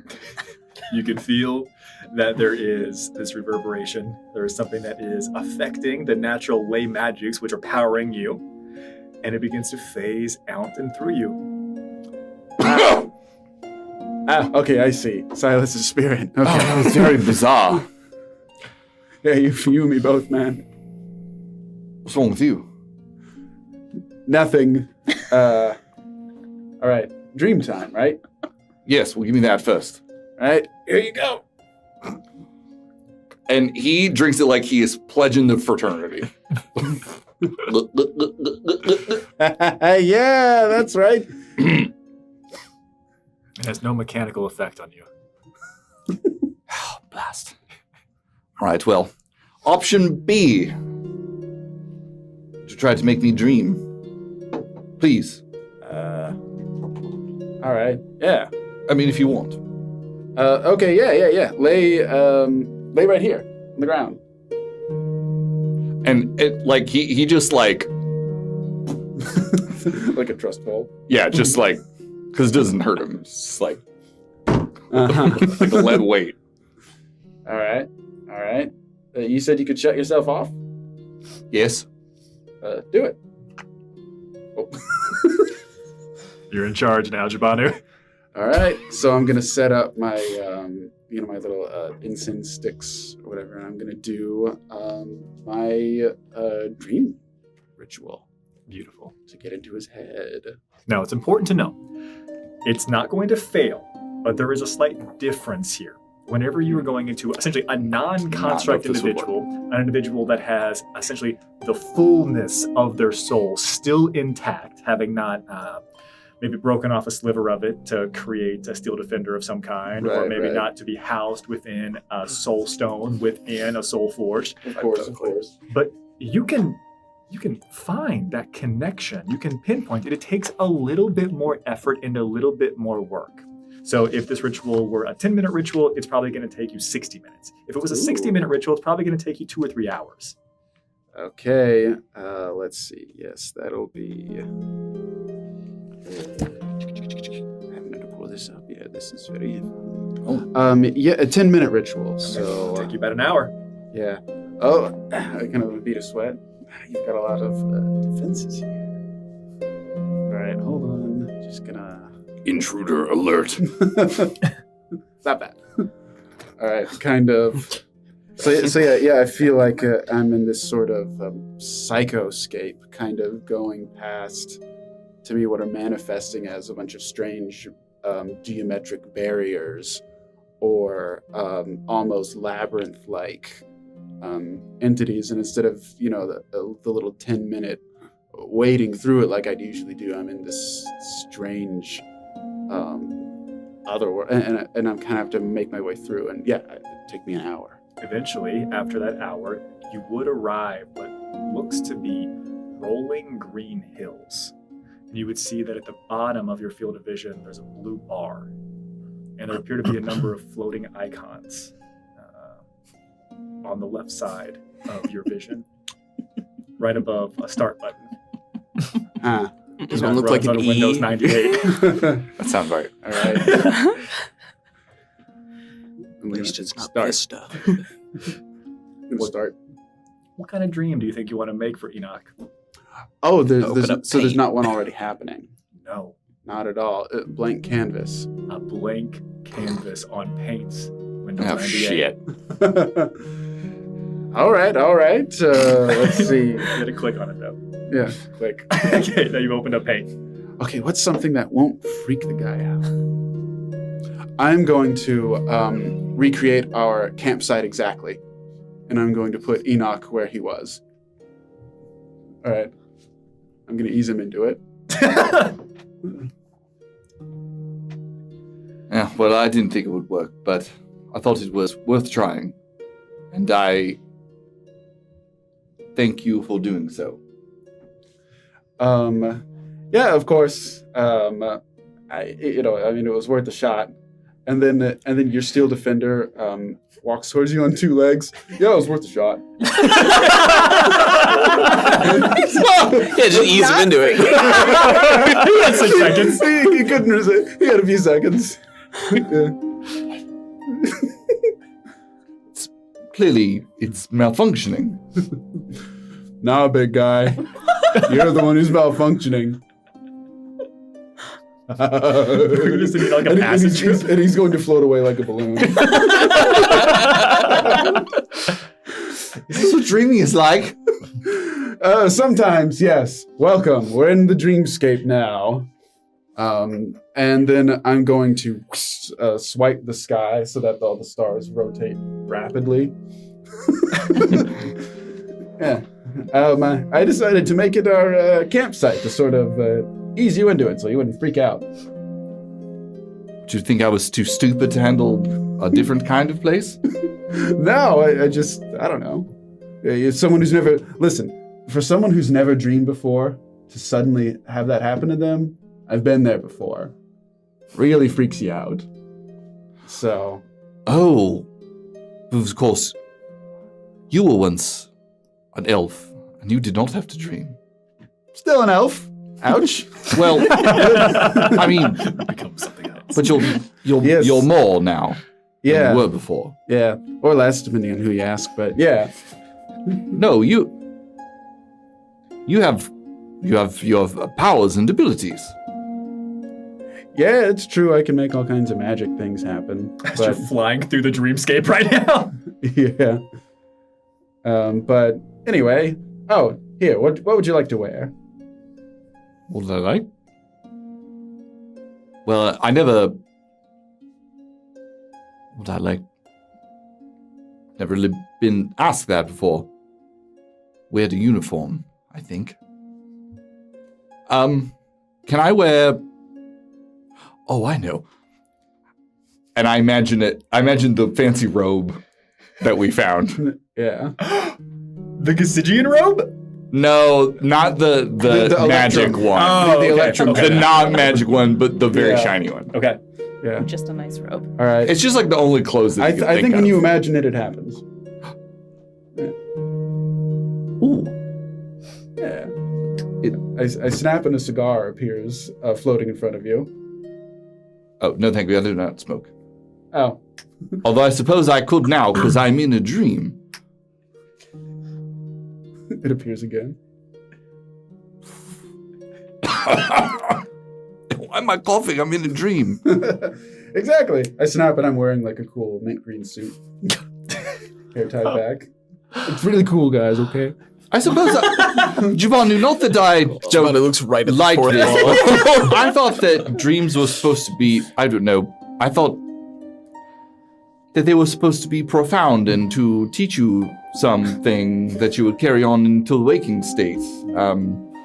I suppose I don't know I thought I should expect. All right, I'm going to point to the wagon, and I'm going to sweep my hand, and it's going to turn into an infinite train of wagons that refract into the distance, like two mirrors facing each other. All right, hop in. This is somewhat indistinguishable from the time we were laying in the field when we were under the influence of those substances with the snake people. That's the idea. Yeah. And the wagon never takes off, but you begin to move through the train.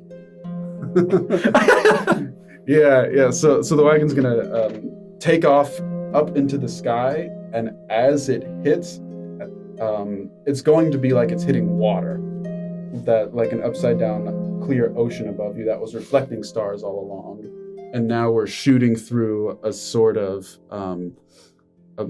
like magical coral palace, bioluminescent underwater fantasia.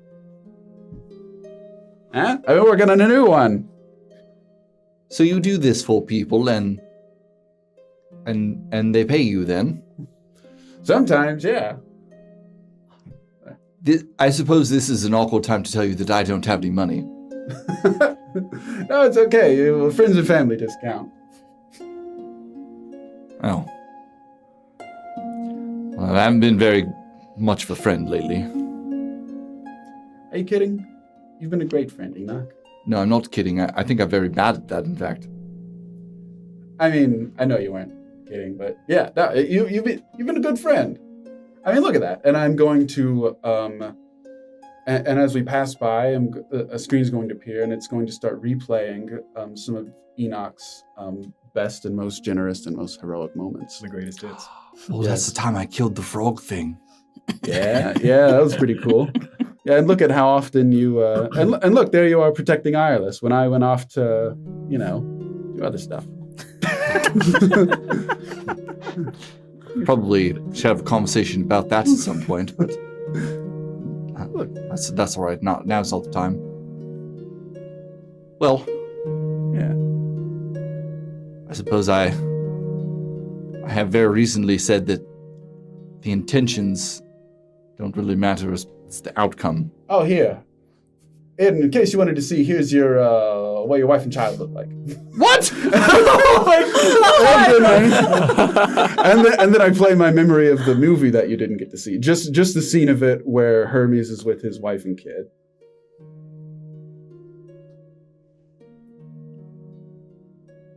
Thank you, Jemima. Yeah, you're welcome. And since it's a dream, Yeah. you see a tear.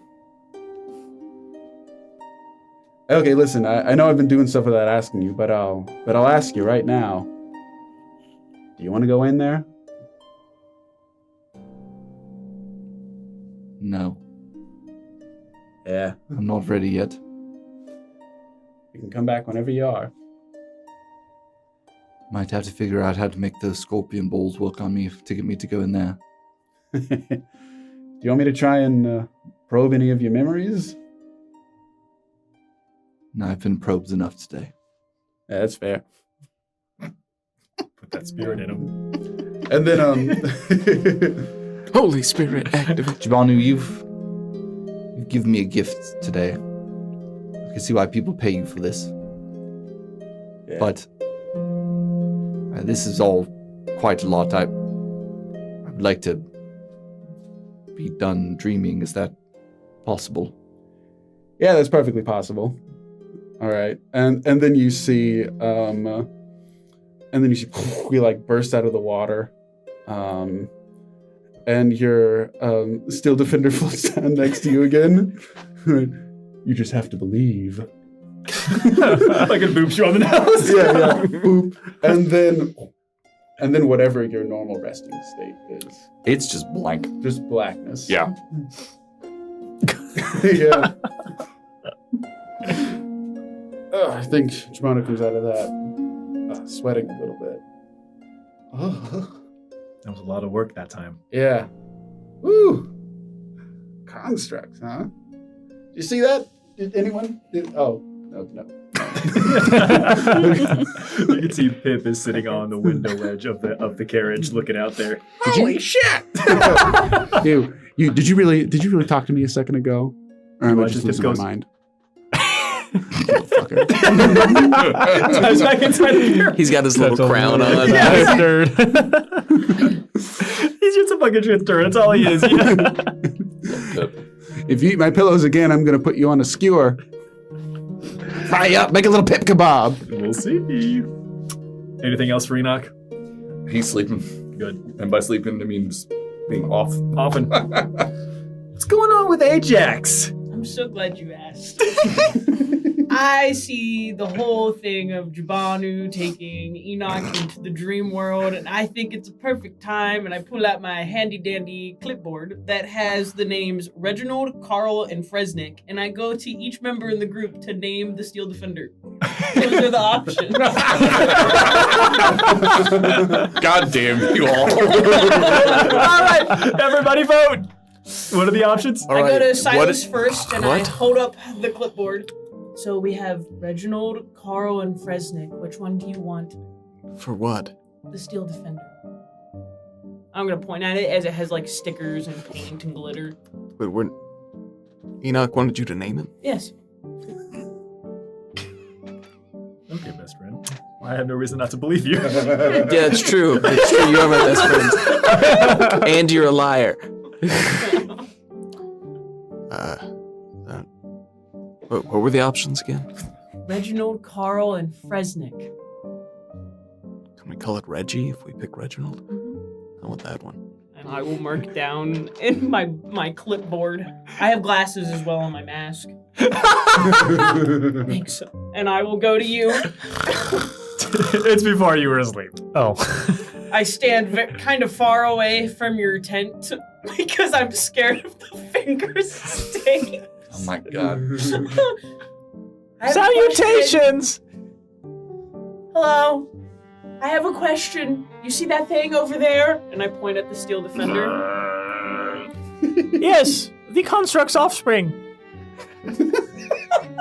Yep. It has 3 choices for a name. Reginald, Carl. Okay. I'll mark it down. But when I mark it, it's like a half tally mark. Because I don't know if I want Not to. worth enough. Yeah, I'm like, Are you hungry? What? Are you hungry? Are you offering food, or are you offering to get food together where Carnath is? I saw him disappear into the woods with a pot. Yes. The second one. All right, let me finish my survey and then we can go. Very good. I'm gonna scurry away. Where are you? by Dr. Korth. Are you in the tree? Are you near Sure, the tent sure. stage? There are multiple levels. We have an elevator system. It's a pulley with rope. Okay.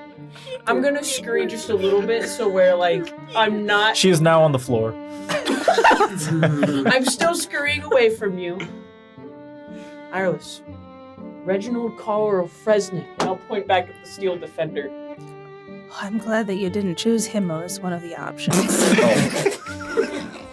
Oh no. I heard We have a new option. That's fine with me. A write-in. My demons are tempting me right now. I heard the doctor not here. scream Carl. For some reason, that's really stuck in my head, so I guess I choose Carl. Carl the construct. And then I bow to you. I look back at you. And Oh, I like the googly eyes. Thank you. You're blue. And I will, because Jabanu is my distraction. I will also ask Carnath to get his opinion as well. You can't find Carnath. Never mind. I don't I'll care. send a message to Carnath. He's in danger. It doesn't reach him. Never mind. My belly starts rumbling. I thought we were going to have dinner. If you find Carnath, I'll write here that Carnath has an option to vote later, but for now, I'll make a name tag and I'll stick it on the Steel Defender. It just says Carl. My with a name is. K. Hello, I my knew it was name going to is- be with a K. Carl! That kills people. That's why I went for I'm that standing one. by the Steel Defender. I don't know I why immediately people went to fucking llamas with ask. hats. Oh, I love my friggin' kidney. That was pretty good. Anything else? No. Nobody ever follows my I'm gonna get plans. food with the doctor, but I'm gonna stay 10 feet away. I've Amazing. learned my lesson of being Stupid. Anything else going on with Jabanu? Ranu's done a lot. I think once I get out, I'm hungry. I'm gonna go food. All right. Carnath! Food! Wait, you can't find him either? No. Where's Carnath? Is there anything else that Jabanu wants to do? Before we get in, no, I think that's been enough time. I think I've done plenty. I made some soap. Right? So I've done everything. I've done everything on my bucket list. yeah, no, I think that's good. I was gonna ask Enoch to maybe identify that teacup, but no, Enoch's out. All right. All right. Most of the people are awake or conscious. Some people are incapacitated, and that's okay. You all would spend some time looking for Carnath because Carnath said that he was going to go make food for you all. And eventually, you would hear rustling off from a bush. And emerging from a bush, you would see Carnath. And you would watch as Carnath has a immaculate silver platter. Very similar to the silver platters that oftentimes the food would be brought out on whenever you were still back in Port Haven from the kitchens, from the seen unseen servants there. You packed a platter? And Carnath would tell you all, "Oh, I'm sorry, everybody, that I was just cooking this a little bit. But here, are you guys hungry now? Do you want to go back and eat it? Do you want to go to the campfire? You want to eat here at this bush?"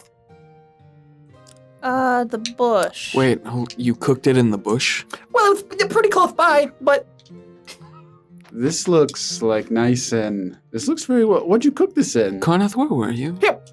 And you watch as Carnath snaps his fingers and 2 more silver platters come out of the bush. Do Looks it like they're again. being carried. Well, I only have 2 helpers with me. Oh yeah, you little. I want to walk past Carnath.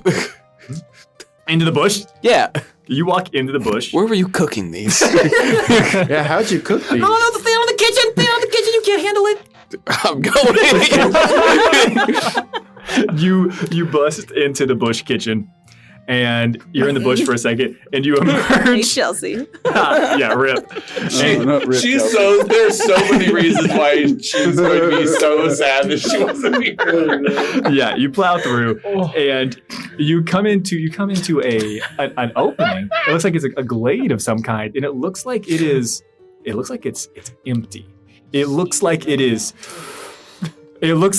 intentionally empty. It looks like something has been cleared in this vicinity, and it's quite the large little So it's just a glade. flat, empty glade. Yep. We should fucking camp here. And Carnath would put the silver platter down on the ground and would dive back into the bush and come, I'm in the middle of the silent, don't go over there! What do you mean? Don't do it! Why?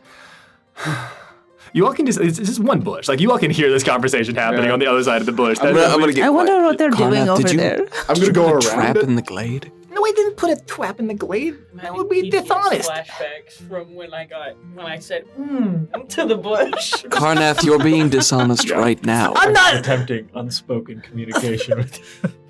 You talking to the bush? Listen, fine. I'll tell you everything you want to know. I made it right here in this glade. Oh, okay. And he just points behind him to the center of this cleared out area. And why can't I go over there? Because then you'll know my secret. Carnath, I feel like you know all of our secrets. It's not a secret. We can all hear you. He doesn't know my I'm secret. going through the bush. I think we do. What? No. That's fine. Are you the real Carnath? Of course I'm the real Carnath.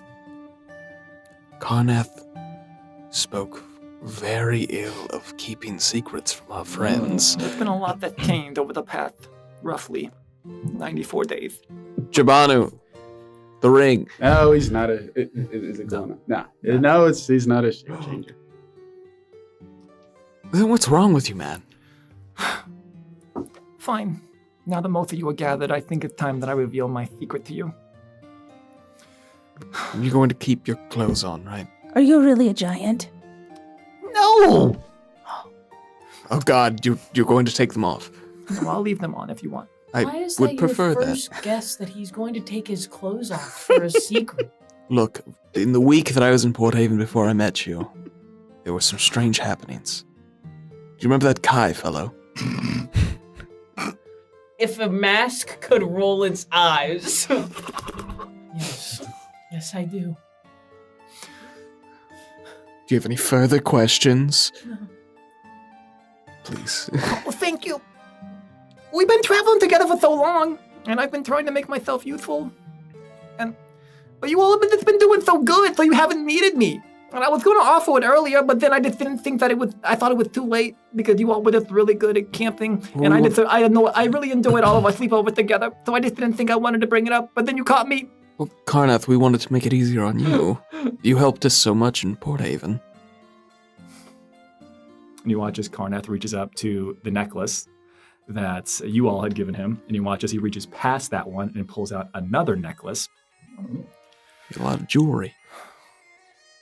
And you watch as he gives it a squeeze.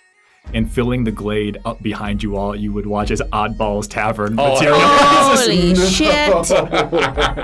You're fucking kidding me. Well, that's why I was having so much fun sleeping on the ground with you all. I just never walk done in. that. Oh, praise Loring. praise Fritz. Praise Amber. Praise all of I them. don't care if it's an illusion. Key. Enoch comes running. The door opens. Enoch comes running into the glade, like giant sword and gun. I am shouting! Enoch, you've been asleep for 3 weeks. We rebuilt the tavern. And I just look at Jabanu like, Yeah, sorry about that. It was a whole. What God? Welcome to Port Haven. You made it, Korth. Thank you. So, Where's your friend? there's Oh, one other wait a thing. minute. You just saw everything.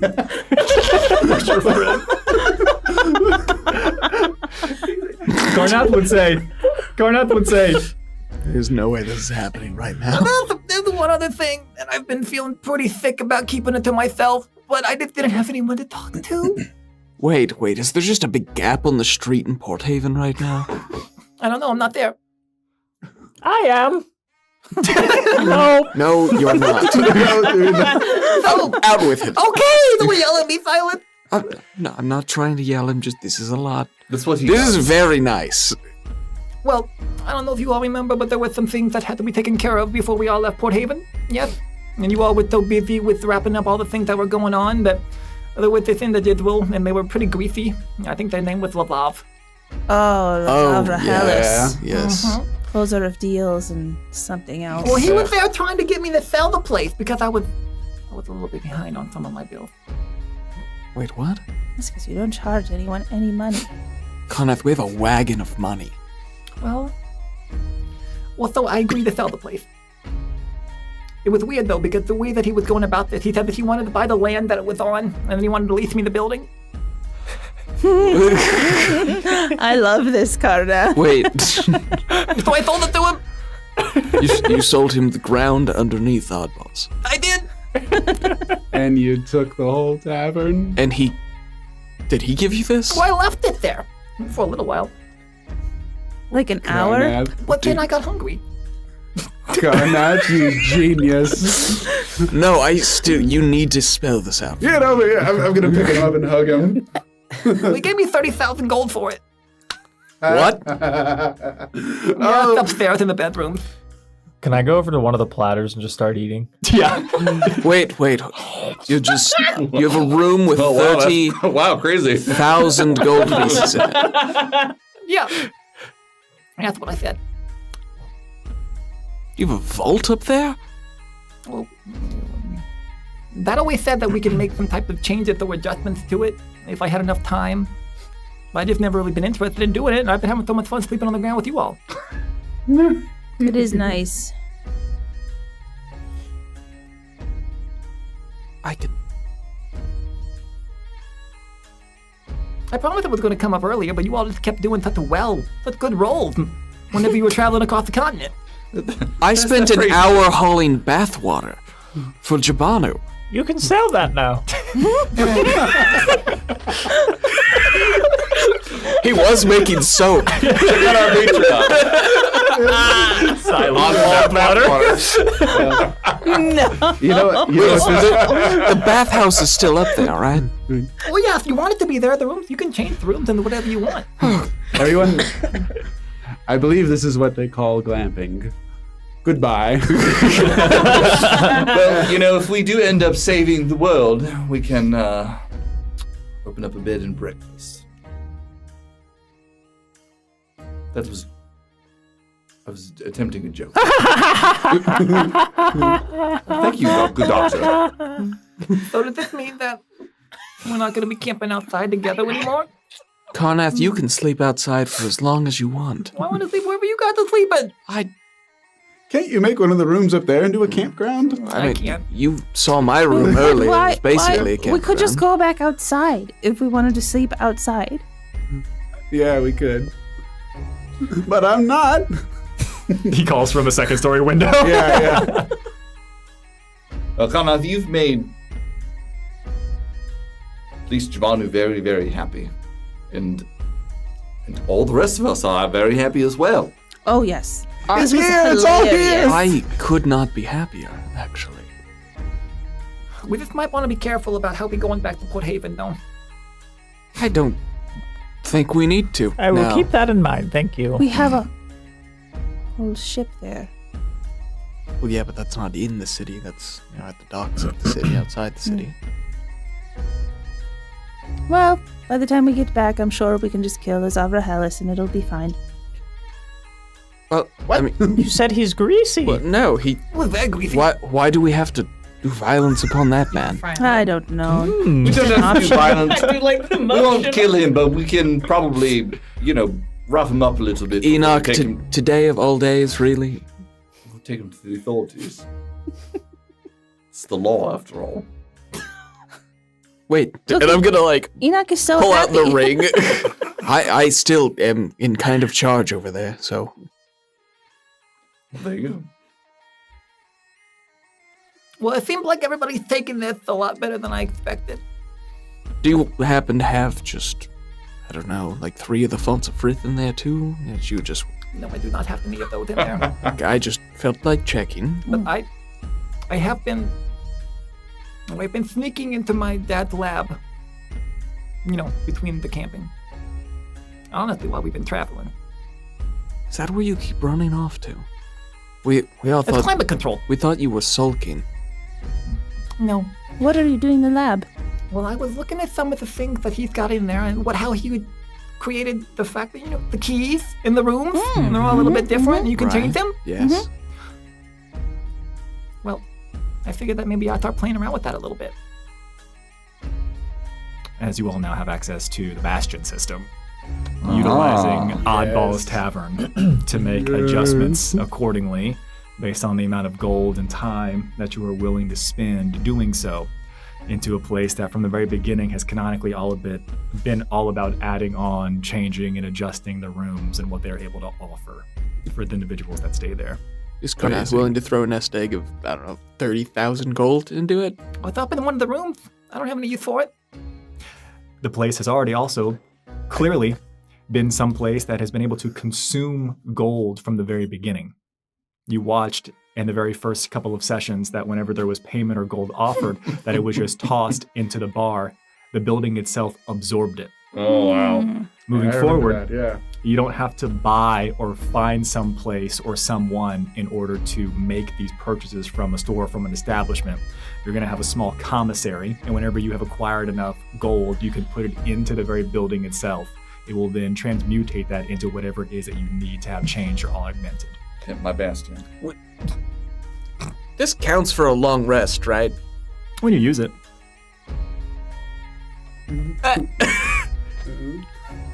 Yeah, no, Jabanu's already. Chelsea is not going to believe this. Speaking of which, I don't think I got all of my repairs in. We should probably rest. No, food first. Silver platters on the ground / floating around you. Wait. Carnath, would you like to eat around the campfire? Yeah, I would like that. Like that a lot. Okay. We eat around the campfire. Then Bunk beds. bunk beds. Bunk beds. You all have a nice meal for this evening of camping / glamping. With Carl. With Carl. And regardless of what else maybe you could have been doing that night, now that Carnath has revealed his true secret, that he's been traveling with the entire tavern that he sold to Lazavra Hellas before leaving Port Haven. He sold him the ground and the mineral rights underneath. And then skips town It's a with kingdom. the Does he establishment. have those? And as we come into the next morning, we'll finish this leg of the journey and we will arrive hopefully to Nera's Roost. But here we will take a quick break. And when we come back, we'll wrap up the session with what waits for you in Nera's Roost. We'll be right back, everybody.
Hello and welcome back to the Shifting Realms. We've uncovered that we have access to a bastion in the form of Oddballs Tavern that Carnath H. Oddball has been hiding from you all for a number of weeks while you've all traveled simply because he enjoyed the experience of camping under the stars with you all. Truly an amazing experience. But you now realize you got access to some really powerful stuff, an excellent place to rest while you are traveling, and a little bit of gold because of the sweet deal that Carnath made with Lazav Raelis. And we can keep all of our stuff in here. That's right, you can. Yeah. We're definitely unloading the second wagon full of treasure into the... There's a wagon, like... There's a garage. Yeah. Okay, yeah, we'll put it in there. Yeah. Oh man, Enoch immediately takes the bag of holding that he's been holding an entire forge in and just starts dumping out like boom, anvil, hammers, calipers, boxes of ore. Wait, you had a bag this whole time that could do that? It's mine. Oh, it's like bigger than my lunchbox. You had an extra dimensional space on you. You had an extra dimensional lunchbox? Yeah, I made it. Yeah, you've seen me put my whole arm You had that in the whole it. time, and you watched me thought it was carry all that a lady stuff bag. out of the Medusa Queen. Okay, you know what? Never mind. Well, this is for my stuff. Never mind. Don't forget you also have the bag of colding. So, as you all think about all the bags that you have. Mm-hmm. Bag many of bags? withholding, more like. Walking Enoch. I want a bag. We can probably I can make you one. You could just use one of the rooms. Well, you can't have this because I'm done with it. And he takes the bag, and like many episodes ago where you saw him basically like transmat, like create matter, he takes the bag and just, it like disappears. Like It hits the ground, then You're magic. it's not magic. Mm-hmm. That's Definitely magic. all right, buddy. Now, regardless of what that night was like, the next morning, you all have a little bit more to your journey. Now, I don't care who it is, I need one person to make me the final survival roll of your travel. You don't want me to. I got it. Maybe I do. All right. May I do, yeah. The horse thieves are back. You Let all. it ride. Guidance! Use dice. This is for all the marbles. That's not bad. Okay. That'll be unnatural 20. That'll do it! That'll do it! That's what We he's believe doing! in you. Perfect. Beautiful! That's the highest I've rolled in a long time. Everyone, Take it. I got you. everyone, the final roll of a 20, a synthetic 20 to get us to where we need to be. You were all able to make up a decent chunk of time. Now, this last leg is from Emerald Falls on the map up to the northwestern area of the continent known as Serenity's Coast. You would have to cross over a couple of smaller streams that seem to be, think of this as a nestled neck between the western edge of the Iron Reach Mountains and a little bit of, it's a coastal area, but it's a strange demarcation between some of the forested areas, some of the meadows, and some of the more traditional, what you might see in like a Rhode Island coastline. As you're traveling further north and north and north, it is getting rockier and rockier and rockier. But with Ajax's guidance, getting you here for the last leg, you all make it there quite quickly. Now, I will recap some of the things that you all were aware of. You all were aware that there were reports of strange lights off the coast of Serenity's Coast. You also were aware that there was an outbreak of the Scourge, higher rates of infections here, and many, many, many people leaving or fleeing this area towards Archaea. Now, from the center of the continent all the way to Emerald Falls, you didn't see very many people on the road. But the moment you left Emerald Falls and you've been heading this direction, you've started to notice a number of individuals that appear to be heading this way, bringing a lot of their personage. They're bringing all of their items, all of their objects, all their valuables. They are leaving a life behind and heading southeast. Some general conversation would probably let you all know that some of the people are heading towards Elder Tree. Some of the people are heading towards the rest. Some people are going to be heading towards Archaea proper. They figure that if they start now, they might be able to get in queue appropriately to actually get in. before the monorail comes. Does there seem to be any like signs of infection among people heading down? It would be, without a doubt, there would be some people that are already sick. And I would go so far as to say this, that most of the people that you talk to, most people that have someone who was sick in their family, they're aware. And yes, they are traveling, but they're also using this as an opportunity for one last hurrah type of thing. Because you all were able to make it here pretty quickly. It's going to take them a little bit longer to carry their things, travel just on foot. The likelihood of someone's infection spreading and manifesting in the next 2-3 months is remarkably high. So, yeah, there are people who are infected, and they're making the best of it. Mm-hmm. Now, as you all continue, eventually you would make it proper. Now, let me give you the textbook definition that probably of everyone here, Jabanu would have the most information about what Serenity's Coast is and looks like. Serenity's Coast is described as a serene and picturesque region nestled along the western coast of Viridia. It's the far western part of the Verdant Dominion. It has a coastal area which stretched and is renowned for its breathtaking natural beauty, its tranquility, really an abundant biodiversity here. It is meant to be someplace that is peaceful, quite nice. It boasts such a diversity of landscape here that individuals can say, well, you can find almost anything you need upon Serenity's Coast. If you want, again, like I described earlier, that Rhode Island-like coastal side, if you want something that's a little bit more like the beaches of California, you can find these types of things here and along Serenity's Coast. And its placement so far northwest, close to Frostholm, the Viridian Straits, and also having a couple of settlements, key areas along the trade routes for individuals that are trying to go to the subterranean realms, the Iron Reach kingdoms, it has historically been a place of remarkably successful trade, respite, and, to differing degrees of success, resiliency amongst what is happening around the rest of the continent. It's important to know, I have described that the further away you get from Archaeath, the more dangerous things become. This place is aptly named. Serenity's Coast has always had a serene grace to it, and you are watching that be wiped away with every face that walks south past you. You are quickly realizing that you're walking into insert any type of imagery that you've seen from your favorite films, books, or movies about a place that is dilapidated, decrepit, a place that has a sickness roiling and boiling over it, a place that is infected, a place that is beset by plague, malnourishment, a place that has very little else to offer besides the faintest sliver of hope that things might get better. But as things encroach from the further reaches of the map, people are heading to central Viridia. They head to Archaeath. This place is dying. And this is what you find when you arrive to Nera's Roost. Nera's Roost was previously considered to be a quaint and bustling settlement along a tranquil bend in the river, nestled within this lush forest that cascades down the western edge of the mountains here.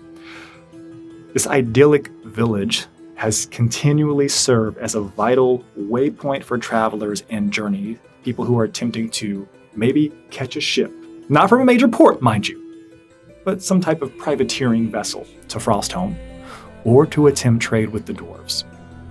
Nera's Roost has always been a tranquil, serene settlement, and you see signs of warning, signs of death, signs of closure, signs of encouragement to turn back because you are not welcome as you approach Nera's Roost. You come to a settlement which has recently had, in the past 3 to 5 months, some palisades of sorts, ramshackle watchtowers where archers are able to post up appropriately to see who is coming from any direction. Around this area, you see torches.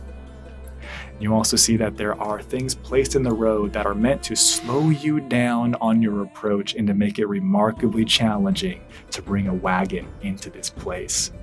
And as you approach from the southeastern gate, you would see that there are 2 guards. They do not have pikes, they do not have spears, they have pitchforks. You see that they have long knives, which might be appropriate for skinning and gutting fish here. And you watch as individuals are up above. There is one in each of the watchtowers. There is an individual that appears to have a short bow, clearly homemade, an individual that has a sling with a rock in it. As you approach from the southeastern road, you've arrived to Nera's Roost. What would you like to do? Maybe I should take the lead on this and get you all waved in. I would love that.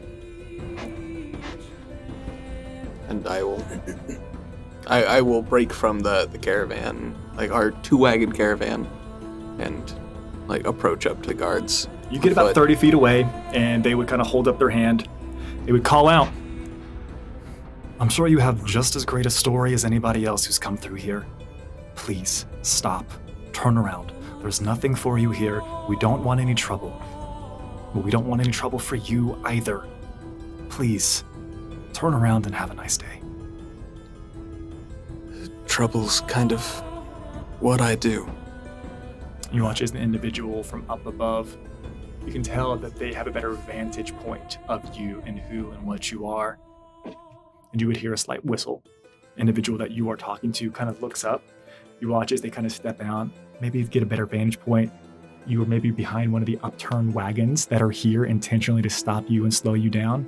I'll do my Lucian pose against the wagon. Learn from the best. Learn from the best. Rip, my guy.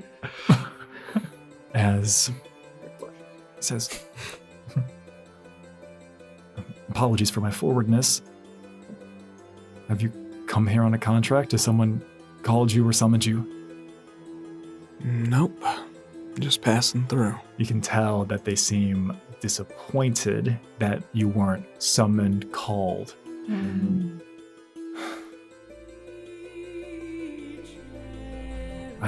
I'm under clear orders. We, looks to the other individuals that here, are under clear orders not to let anyone inside, but I also don't think they expected someone. You are a slayer, are you not? I am. How many people do you have with you? Less than a dozen. Are any of you sick? Nothing you should be worried about. You hear Nim hissing from inside Ramshackle. That's just a snake. Say nothing that you should be worried about.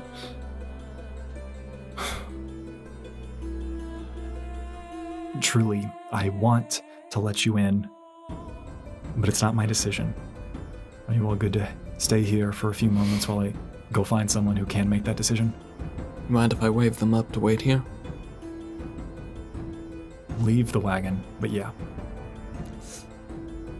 All right, both of them? Yeah.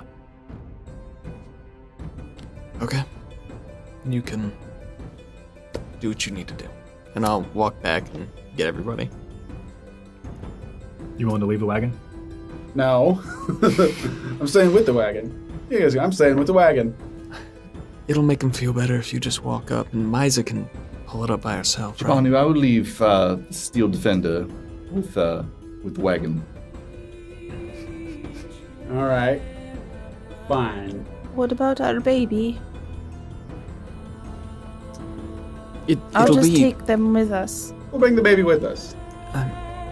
That's said gonna everyone. that's gonna draw more attention than. Perhaps I'll we can put the disguise it commoner's as something veneer else. over baby. Does that work? Oh, look, it looks like a person now. It looks like a baby person. What did you put on it? The commoner's veneer. I like to imagine it as a human face on a round body. No. It's just a baby. It looks like a regular baby. I'm looking at my notes. There is absolutely. It takes an hour. It has to.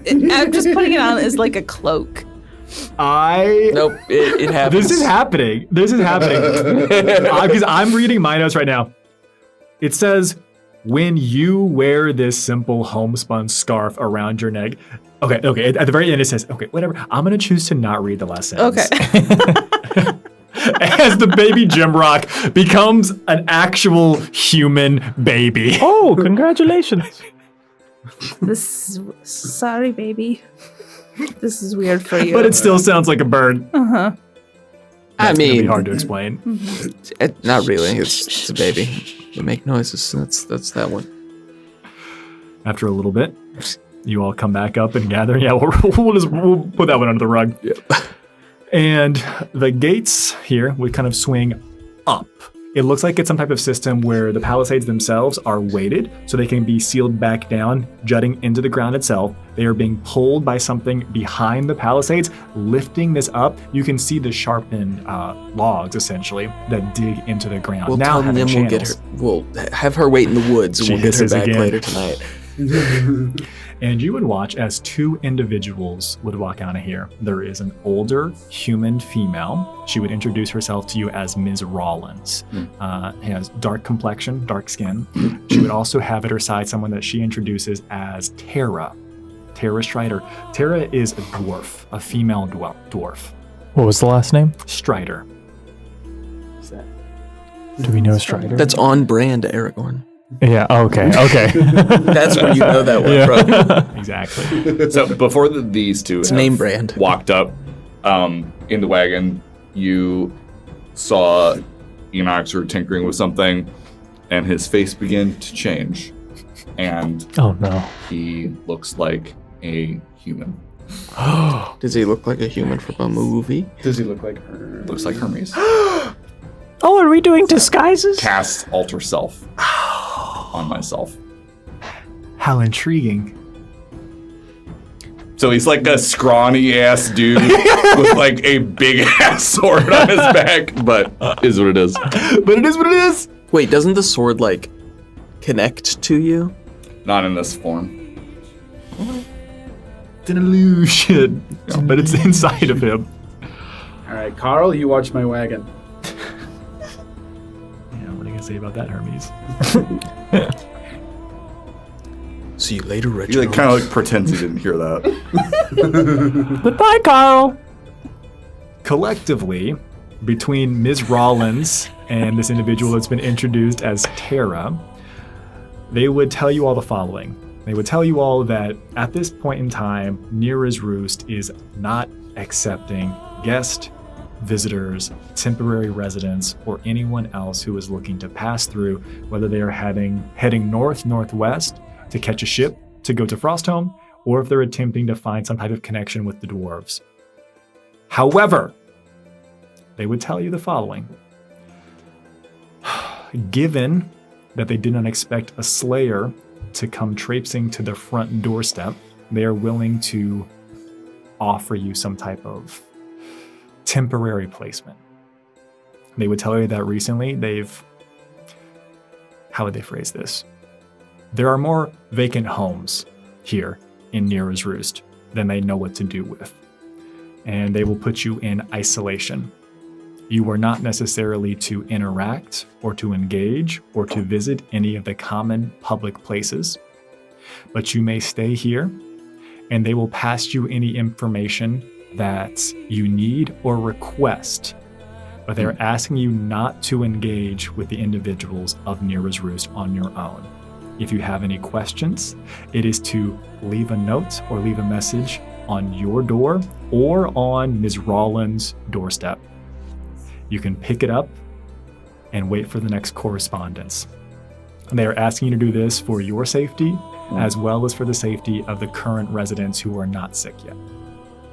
Everyone is essentially in isolation in Nera's Roost, and they are social distancing. I feel like we went back in time. Joke's on you, we don't follow directions very well. Every hamlet that I visit that has a problem, I tell them to follow the protocol. They never listen. Now, assuming no one has a problem with this, and no one's going to fight the instructions, speak now or forever hold your peace, they would guide you to a house at the edge of town on the inside of the palisades, not terribly far away from, essentially, the stream that cuts through Nera's Roost. The first bit of information that they give you in this puzzle is that people have been getting sicker and sicker. Game has been harder and harder to find, and the fish they catch coming from upstream seem to have been corrupted.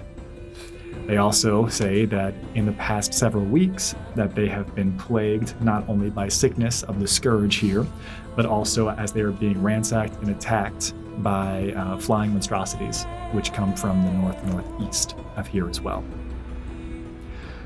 They do not know what the source is, and they have not been able to figure out what is causing this. But they tell you that it seems like something is trying to keep them here in this village, and that they have not received any positive reports of individuals who have traveled into the mountains, trying to connect with the dwarves. And they also have lost contact with a number of individuals who have left Nera's Roost specifically and attempted to travel southeast. So they have barricaded themselves here and have isolated and are attempting to weather out the storm, which is important to know. There is a remarkably large storm brewing to your north-northwest on the Viridian Straits off the coast of Serenity. What we're going to do is a little bit of deductive investigation here. We're going to try to figure out what is actually happening. I will give you the information that you've already been given some information. We're going to start with you, Giovanni. Yeah. You will start this adventure, and based on what you inquire, what you investigate, we'll move on to the next piece. I will respond appropriately, and then we'll go to Ajax, and so forth, and so forth, and so forth, until we have reasonably solved this. God. With the information that you have, is there any additional info that you think the team needs, Giovanni? Or do you think that you already have a lead and want to begin to pursue it? Storm coming from northwest. Uh-huh. Monsters coming from northeast. Uh-huh. Which direction does the polluted stream flow from? It flows, the stream itself doesn't appear to be polluted, but the fish. But the fish that they pull out of it appear to be corrupted. The stream flows from the northeast. From the northeast. The water, I'll give you this for free, the water itself that's coming in the stream looks remarkably pure. Okay. I think the most straightforward thing to do would be just to follow the stream. Okay. You head out of town? Yeah. And I'll take whoever wants to go with me, you know. All right, I'll take Dr. Korth. You should not be left alone. Yeah. I'm going. Don't worry, I'm there. I'll take Dr. Korth and the Slayer, because this seems like Slayer things. And anyone else who I think wants we to should bring Irelis too in this. No? Yep. We will consider everyone traveling entirely together until, for the purposes of this. This is not going to be a split up the type crystals of thing. into Dr. Korth's hands. Right, the yeah. cultists. So that's what I would probably follow the stream, see where it goes. You follow the stream, and you would follow the stream far enough away, collectively, you as a group, you would get to where it is fed from a natural spring. And you could do any type of investigation, whether it's arcane, whether you're doing something with Irelis, maybe even Silas doing some investigating here. There is absolutely nothing that has tainted this spring. The water that is flowing from this looks remarkably pure. Okay. Last thing I'm going to do is I'm going to Druidcraft to see if that storm is going to arrive today. It is not. I would go so far as to say that it's also not moving. Oh my. All right, and then I'll dismiss the little weather guy. Thank you.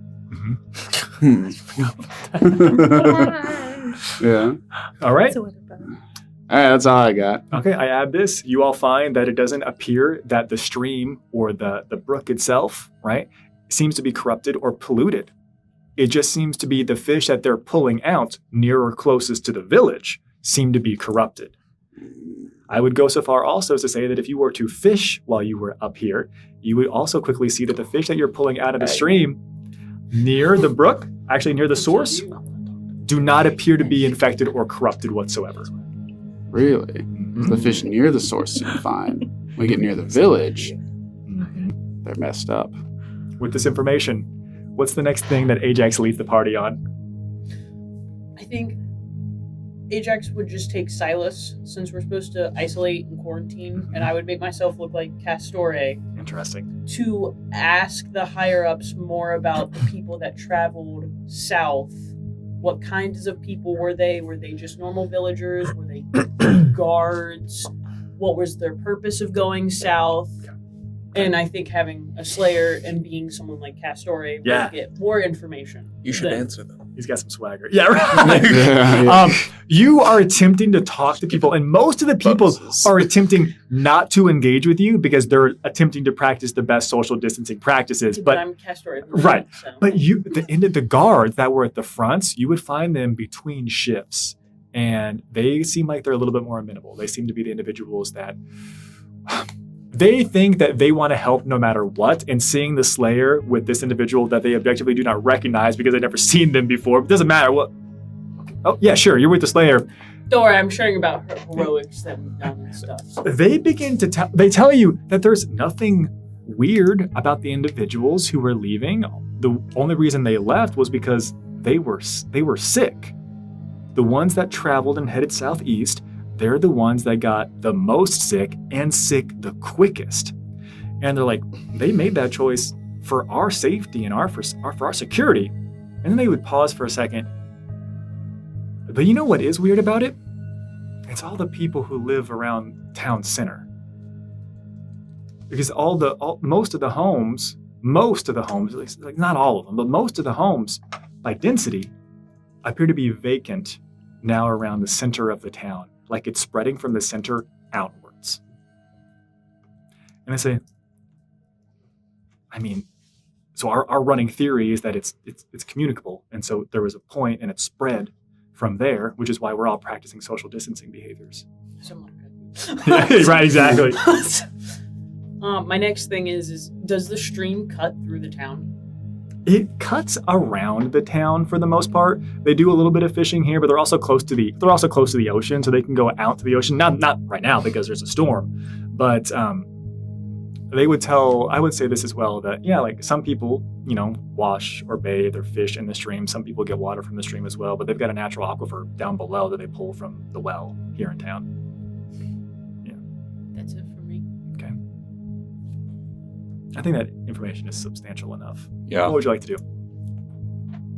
Well, so Sorry. found that they're getting from the well. Well, Can I go in here?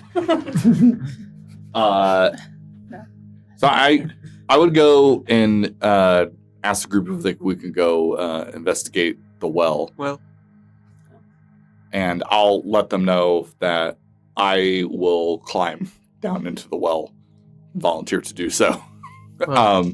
and bring up a sample of the water inside that structure Icarus fluid. You have no idea. for some of the party that are more versed in this kind of thing to investigate. Okay, so you climb down the well. Skitter down the well. It's a well very much like you would find Well. in The Legend of Zelda Ocarina of Time, where you drop down in a well and there's obviously a cavern which leads into a larger pool of water, as it does. It's just the way that all wells should be built. Right. Mhm. Yes. And probably the first thing that you would notice whenever you're down there is that there are a number of unhatched cocoons. Ouch. You would also notice that there is a singular hatched cocoon that appears to be of the gargantuan size. What's that, Enoch? Are the rest Fell of the down a well. Are the rest of the cocoons also gargantuan? Nope, Turn they're into very a small. water- Okay. Small to medium. It's real fucking bad down here. Your voice echoes off the walls and all the small cocoons begin to reverberate. Uh-oh. Do you need backup? What? Help. It's weird. He has lips now. All right. You want to climb out? It's your choice.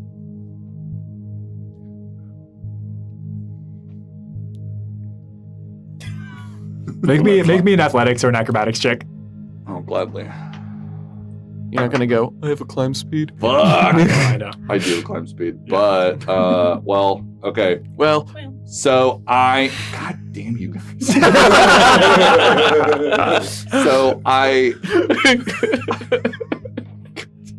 So I only rolled 11. You got a So- climb speed, so climbing up's not the issue. So I feel myself slipping, and so I engage my armor of magical strength to add 4 to that. So I feel myself slipping, but then shit. Nah, man, climbing up was never going to be the problem. Yeah. Just how deftly and suave you did it. Yeah. As you dislodge a small stone of the interior and it clatters and falls back down, there is a loud echo down there, and you can hear a little bit more of that squelching sound as something is attempting to break free of the cocoons that are down there. And you can continue going. Cocoons? Monsters. Would you say it's a beast for purposes of spellcasting? All right. DM? And I just want to put No. one Get a good arm on Enoch's shoulder, and I'm going to draw Dine's will and say, all right, bring us down. All right. Wait, like a lot, Was it like really big? There was several medium-sized ones and one very large one that had already hatched. Oh, fuck. All right, well, get me down there and then start ferrying people. I'll get the little ones. You guys get the big one. How much water was there? Ample. I can swim. All right, buddy. So, like, go down the hole. For a long time. Is everyone going into the well? Oh, yeah. Yeah. Yeah. Okay. Everyone comes. Are you staying out? Yeah. I'm gonna watch. You board up on top of the well. Great idea, Ajax. We'll have Jabanu send you a message if you need more help. Ever again. You all head down into the well. Thank you for casting Bear's Endurance on me again. Ireless, I'll go down. what's the next part of this investigation? I think it's less investigation and more battle as I conjure woodland beings that can swim Oh no. Piranhas. Tiny wolves with fans. to just take out a bunch of the Ooh, a wolf eel. cocoons. Okay. Yeah. Conjure some small swimming creatures to deal with some of the small cocoon things. Let's finish this up and hear how everyone else has it. Dr. Korth, how will you be assisting with your swimming? Korth dives into the water, and as he goes in, he comes out as a giant octopus. I'm going to use my wild shape. And he's going to use his subclass ability that allows him to gain extra movement. So he's now moving at 80 feet a turn. I don't even think there's 80 feet to move. So he's just Spinning forming around. a whirlpool, and I want to get all the eggs in it. And I want to drown them. I think this will work flawlessly. All right. And I have 8 legs because I'm an octopus, so I'll just grab as many as I can and just crush them with my bulk. We got a big old octopus. We have summoned a couple of Large. creatures as well. Oh, excuse me. Except before I wild shape, I will also cast Enlarge on myself, so I'll become a huge octopus. What the bloody hell is happening down here? That's pretty big. It just sticks to your... Hardly room for the rest of us. Don't worry, it's a big cavern. It's a big cavern. very large. This is what's happening. I- What do you want to do, Kraken. Slayer? Well, you know, part about being a slayer is using the right tools. I have Dr. Somewhere Korth. out So there, that's the dealt Kraken with. theme There's song this is giant hatched cocoon.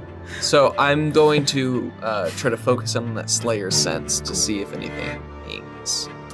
There is nothing within a mile of here. Now, am I getting something from this large of a cocoon would have an essence, Yes, and it's not here. correct. anymore. Not within a mile. Dr. Korth, once you're done blenderizing, could you see where this leads? Yes, And hmm. so that's dealt with, and I just have one more thing I want to do, which is, go back to the place we're staying, Mm-hmm. get into Ramshackle, pull out my bird cage Yeah, of course. with, Supersonic bird. yes, whose name, who I will refer to him as, is Reginald. He's a very noble bird. Mm-hmm. And I would like to send him to the mountains where the flying monstrosities are coming from, and report back. And I speak with animals, so I'll be able to get a whatever he saw. Beautiful. Beautiful. Several things happen here as you all are variously blenderizing, summoning creatures, attacking, smashing, crashing. Numbers of things are happening here. Ireless, with the small creatures that you've summoned, as they are tearing into the cocoons here, it is quite clear to Silas, who probably would be one of the only ones who's ever actually experienced them, that the creatures that are within these cocoons are thought to only exist, be brought into existence, or to essentially, they've only been noted or documented within void zones. This is terrible. Crap. This is terrible news. Mm-hmm. This is terrible. This is terrible. That's why they're so small, because they don't need much bulk, power, or energy whenever they're in their preferred domain. That is clearly and easily discovered and found. You finish smashing them all, that is not a problem whatsoever. They're all destroyed, they're all dispatched of. With supersonic speed, Reginald would return to you. And Reginald would be able to explain and tell you the following, that it is a decent hike, several miles away, probably more than, well, it would be quite a hike on foot, but up in the mountains. And they would describe to you that there appears to be some type of veil. Something is taking over. Something seems to be spreading. There seem to be tendrils of shadow or something that blocks their vision that they cannot see into, up into the mountains, and it seems to be growing organically. Is it like a dome? Like It's it's kinda a central dome-like. point? Uh-huh. How quickly did it seem like it was growing? And is it more than a mile away? Man, let me see if this bird has cognition levels to... With a natural 20, the bird tells you... the bird tells you... Dr. Reginald. Dr. Reginald tells you that it is highly likely that if left unchecked, and the bird says this, if left unchecked, boss, it's going to be here in roughly 3 to 4 months. And will continue to grow from there. We're peers. I'm not your boss. Of course, Cool. colleague. Yes, thank you, Doctor. And it's farther than a mile away. Yes. All right.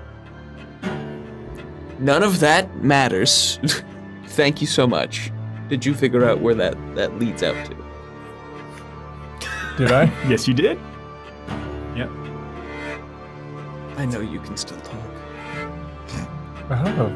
I have speak with animals up. Oh. Yeah, I found it.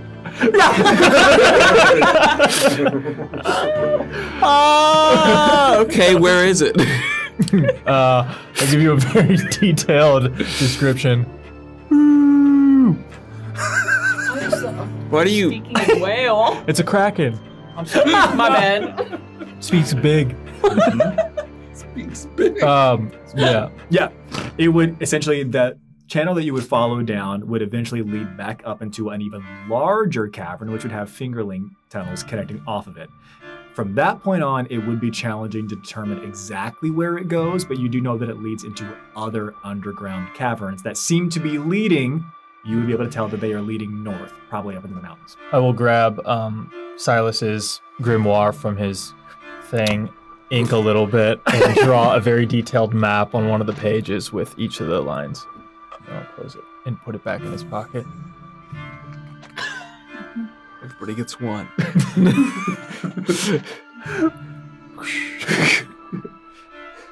Do we need to go there? Yeah. Okay, get on. It's really bad. It's gonna be really, really bad. We should probably get Nim from the woods. Bad. Okay. Okay. Yeah. Well, tell everybody they can fit on me because I'm a huge octopus right now. Fuck, okay. To be clear, I just want to make sure I interpreted those words correctly. Are you telling everyone to climb onto your octopus body while you travel for leagues underground, underwater? Mm-hmm. You said leagues? Yes. Oh, no, that's a very Adapt. bad idea. Sink or swim, as they say, you know? All right. What I will say, maybe you all arrive at instead, because they will drown. This party will drown. Not all of you, drowning my but some of baby. you will drown if you go underwater. Yeah, so I'm gonna be like, no, I'm not. I don't know, 4 of the giant kraken limbs will form a bubble. Protect them. Science. At a certain point, you would arrive at The water tension. The Kraken bubble. The Kraken bubble. It's got some flaws. It's got some cracks in it, and you all would truly, having cleared all of the cocoons, all of the skitterlings that would have been down here, you would head back up above. And there would be some individuals, both Ms. Rollins as well as Tara Schreider would be here, and they would ask you essentially what you all have found, because they heard what sounded like whale noises and blenderizing coming from down below. It's normal. Just one tentacle comes out over the well, and then a second just regular arm. And they would ask what you found, what you're aware of, and what you've done. And I'm assuming that you all would give them a report, or... Yep. Okay, beautiful. Yeah, monsters. You give them a report appropriately. And she would ask Tara specifically, not Ms. Rollins. Tara would say, are you saying that there's a hollow space here that has just been seeded in the mountains north of where we are currently at? Yes.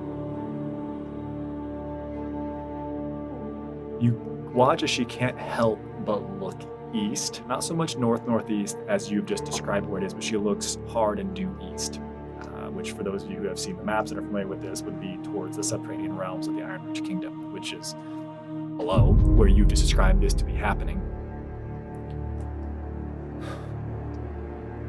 Ms. Rollins would ask what you all plan to do about it. So that's how much time you think they have. Few months. If that.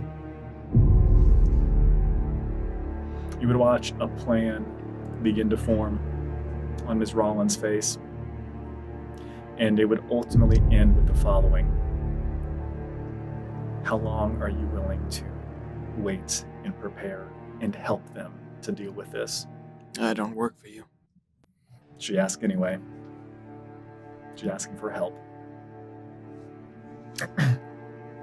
I'll produce a contract. She wants to know what your terms are. What can you offer?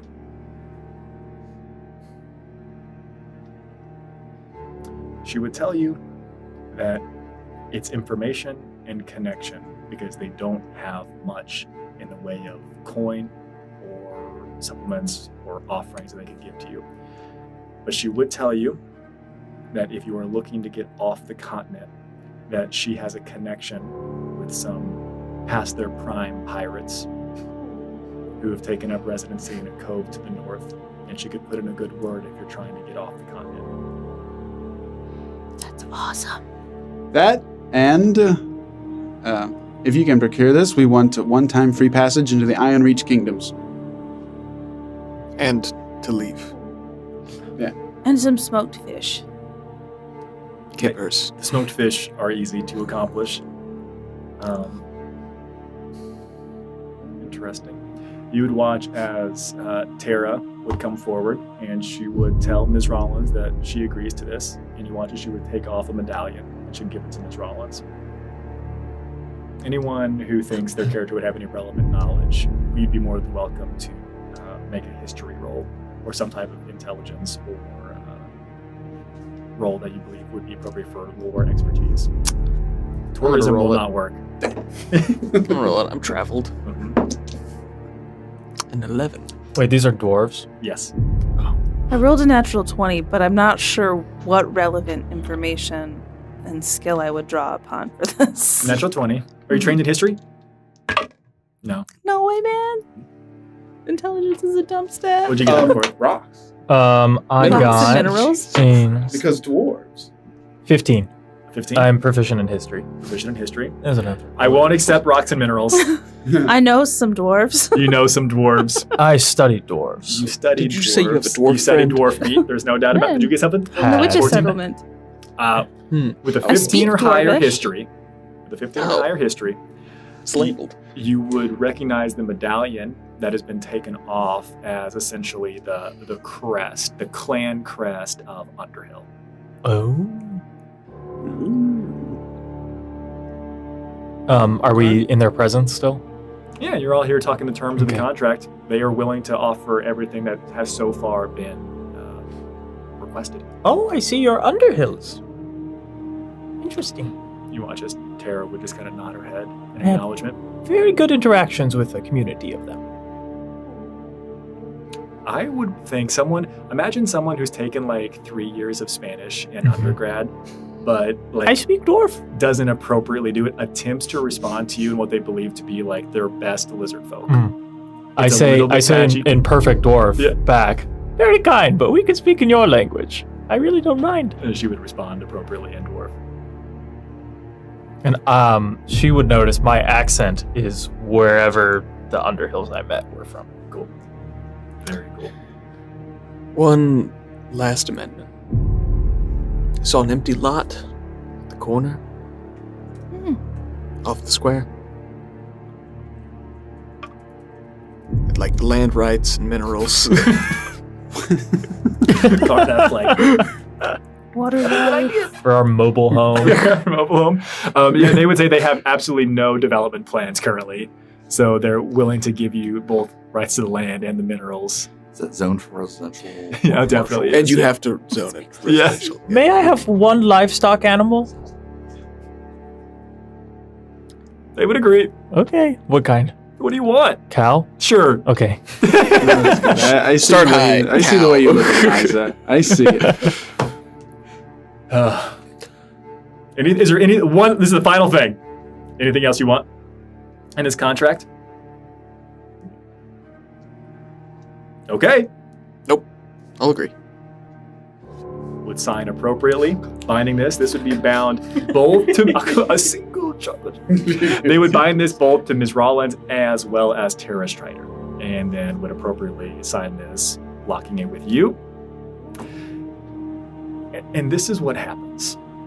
And we'll do this kind of piecemeal and break by break.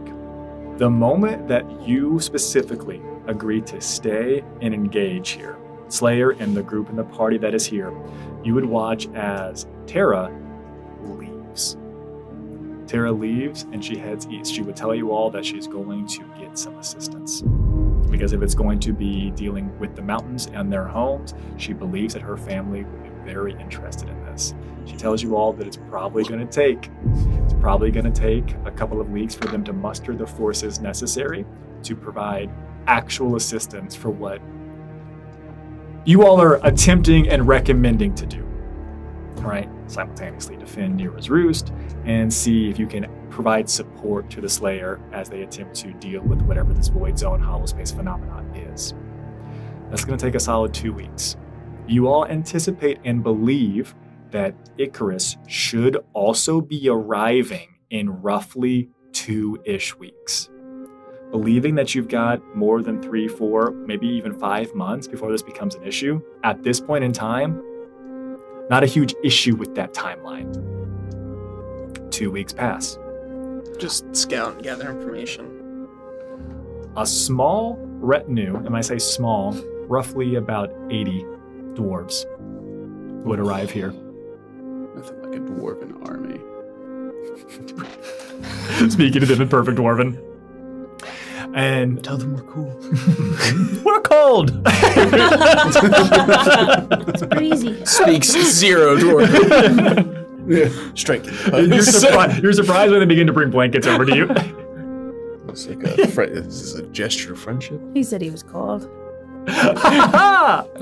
Like 12 blankets. Another week passes. By your calculations, Icarus should have arrived here to meet you all sometime in the past week. You watch as the dwarves continue preparations. Ooh, retroactively in that time, could Enoch have made the guards real weapons? So they're 2 not. weeks. Yeah. Yes, but he would have done so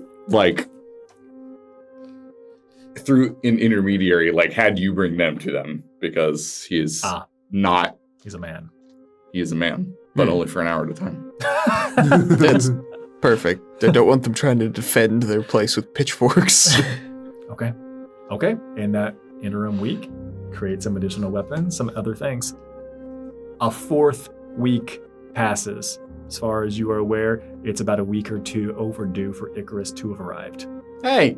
I'm going to call Alderac. Hey, where's Icarus? Let me on the Where phone. is he? Let me use the rock. You got two phones. You're calling Aldrak. Where is he? No, it's mine. I'm using it. Tell him I said. Can you hear me? Off the line. Yeah, He can hear you. Can you hear Silas? I can hear him.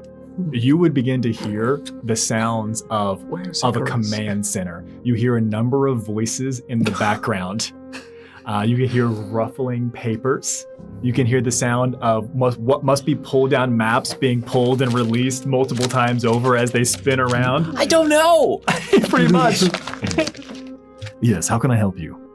You can help us by giving us our friend back. Icarus is indisposed currently. Okay, what happened? Level with me. Mother of God. You hear somebody covering the sending stone. Finish those calculations. We need to figure out where he's at. Okay. You would be able to hear that. Wait, those are just random numbers. We did hear that? Yes. I'm auguring. Okay. It's all whoa. I'm out of that dying bark. My stomach hurts so bad. I'm so nervous. You lost him.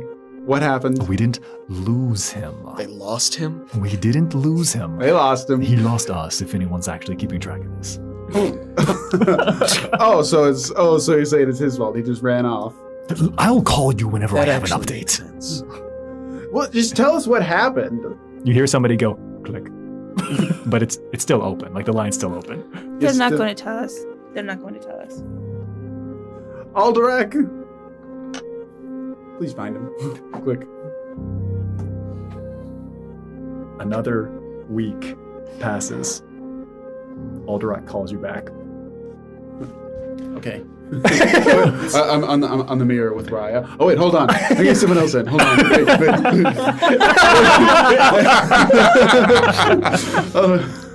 Aldrak. You hear the following. Hey, it's me. Yeah. Who else would it be? Aldrak. I just wanted to apologize for how I spoke to you recently. You mean over the past several weeks? Yeah, Okay. we lost Icarus. Oh really? You're saying he's dead. We don't What? we don't think he's dead. You don't know. We don't know he's alive. We've been looking for him nonstop for the past couple of weeks. Have any of my cryptograms been going through when I try to send them to Icarus? Yeah, casting sending. Yeah. Nothing. Yeah, no, none of my cryptograms are going through. Seems to be unreliable recently. Well, I don't know anything about that. I throw the rock on the ground. Hey, that's part of Echoina. Okay. Sorry, Echoina. So, I'm just dusting it. so Very how much loud. longer are we supposed to sit here at Nera's Roost? Like, if he's not going to join us, then we got to get a move on. Aldrak would say the following. If Icarus isn't joining you, you have much larger issues. Yeah, the world's going to end. I'm well aware of that. We all are aware of that. If he's dead, we can just kill Enoch now. Is this where was the last place you saw him? Kaloros. What? You went all the way to Kailoros? Where'd you go? And he says the following. We're going to try one more thing. The cost is great, but it's worth it. We're going to visit some friends from Aeltherin. We believe they'll be able to help. Okay, well, what do you want us to do? Just sit here and wait. If it's possible, Icarus will find their way there on their own. You need to be there in case. All right, yeah, I guess we're not on any kind of critical timeline or anything. The way you say that makes me think that you are.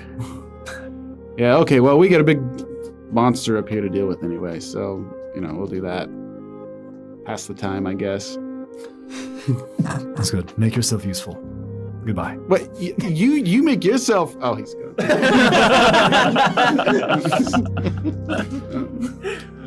Did they hang up? Yeah, they hung up. It's Raya on the mirror. Oh. Where were we? Hang up the phone, Jabanu. This is a very weird 1, 2, 3, 4, 5 way going on all across there.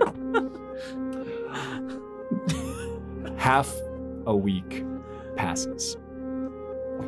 It's important for you all to know that today is the 131st day of the campaign. It's been an additional 4 weeks here, unnecessarily so, in Nera's Roost. But the dwarves have built some remarkable contraptions. I dare say that there are some things that Enoch really could learn from watching and engaging with them. It's like a trebuchet with a fist and a beard. And on the 131st day, you would hear the guards sounding and alarming, saying that there is an armed force coming from the northwest. And of course, all of the dwarves and the individuals that are no longer armed with pitchforks would all go to the northwestern palisades. Got sick ass swords. Oh yeah, they're all a little bit too cool for them to be honest. They all have fidget spinners. Yeah.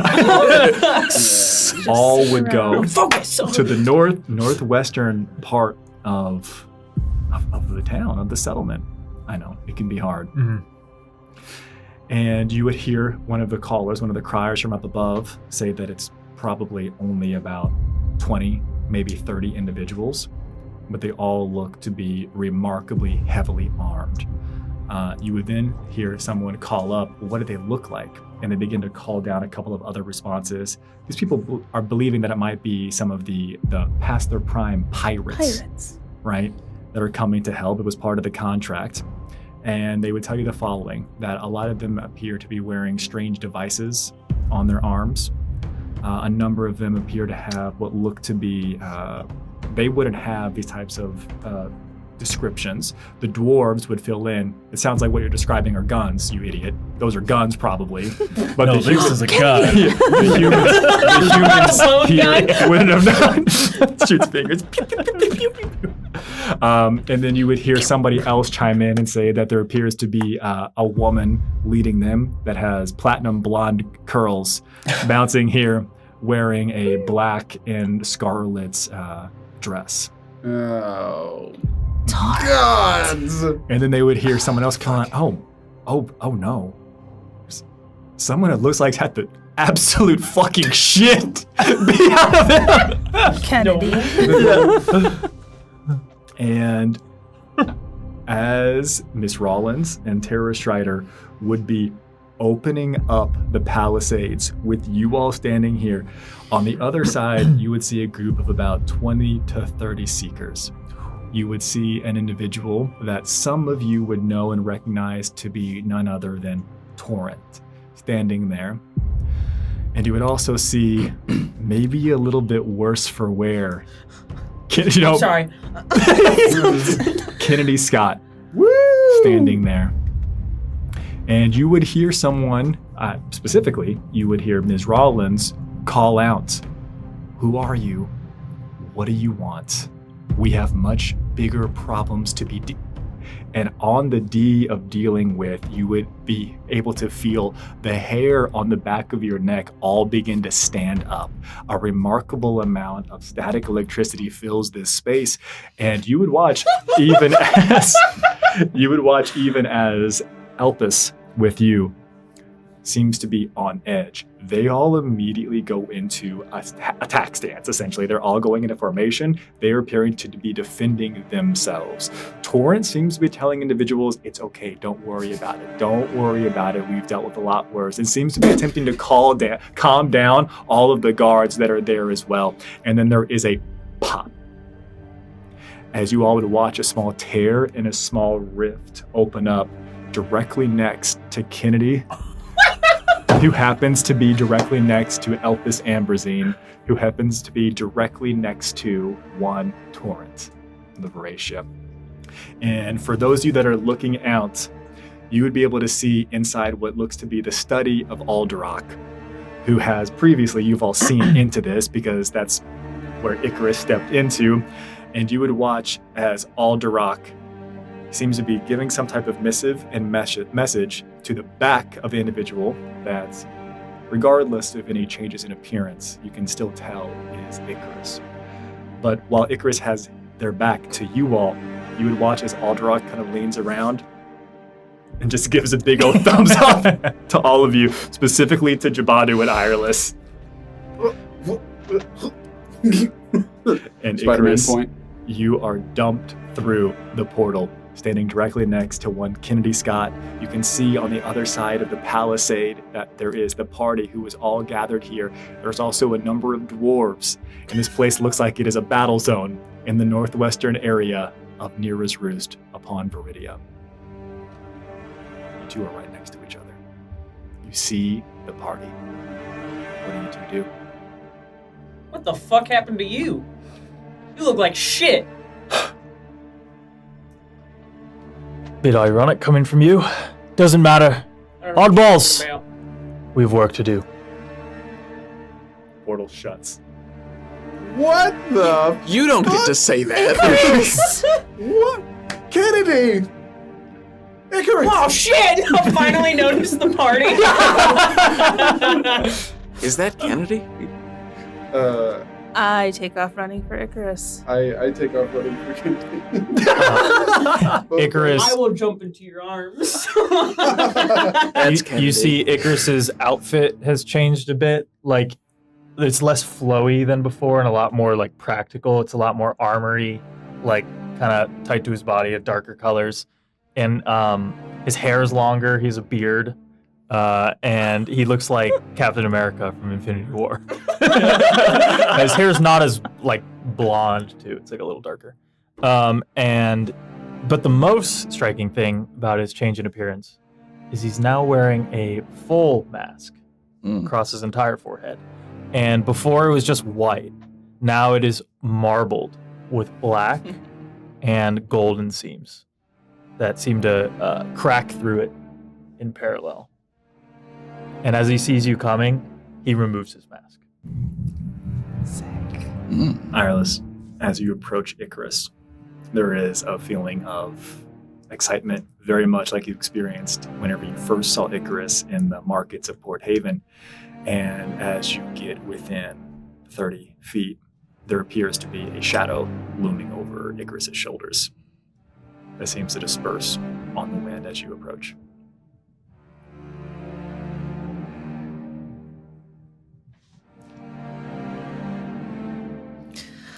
Okay. I just run up and give him a hug. I return it. It's good to see you. It's been too long. It's good to have you back. And while I'm giving her a hug, I am just totally looking over at Kennedy and Elpis. Oh, I'm in Jabanu's arms. Oh, well, that general clump of people. Elpis Ambrosine walks over to you and introduces herself. She says, my name is Elpis. I've heard a lot about you. You're Icarus, I presume? I am. Can I make an insight check to see if... Sure. Not have your mind. Yeah, no, I don't think so. I got a 2. I can tell you one thing. You've never seen this person in your life. You're Elpis. Yes, You're Elpis Ambrosine. that is my name. I have heard a lot about you. Nice to meet you. I put out a hand. And I look over at Kennedy. He's still hugging Jabanu? There's no doubt about that. What happened to your eye, arm, and basically everything? I need to explain. My eye is now the one that got cut out, and then I got a new one. Is now red. There's a lot. There's a lot. Don't worry about it. I gotta put you down now. I only have an 8 strength. Shit. How do you know that? How do you know the exact number of what it is? We should probably quantified by a make sure sphere. they're not doing anything stupid. He's just locked, like, even if she looks away, he's just, like, shaken by the interaction. As this is maybe not the most glamorous of reunions, waiting for war to find you at Nera's Roost, you are back together. Now, one thing that I will leave you all with, it is quite clear to you all that Icarus is looking and seems to be honing in their focus on this individual that maybe you heard introduced as Elpis Ambrosine. The group of individuals that all appear to be wearing similar devices to what Kennedy has called Patricia, their god, on their arm. You got a cult? For those of you that are looking and staring over towards Icarus and Elpis, you can't help but notice a faint resemblance. And you recognize it too, Icarus. She looks a little bit like your Elpis. And she walks into town.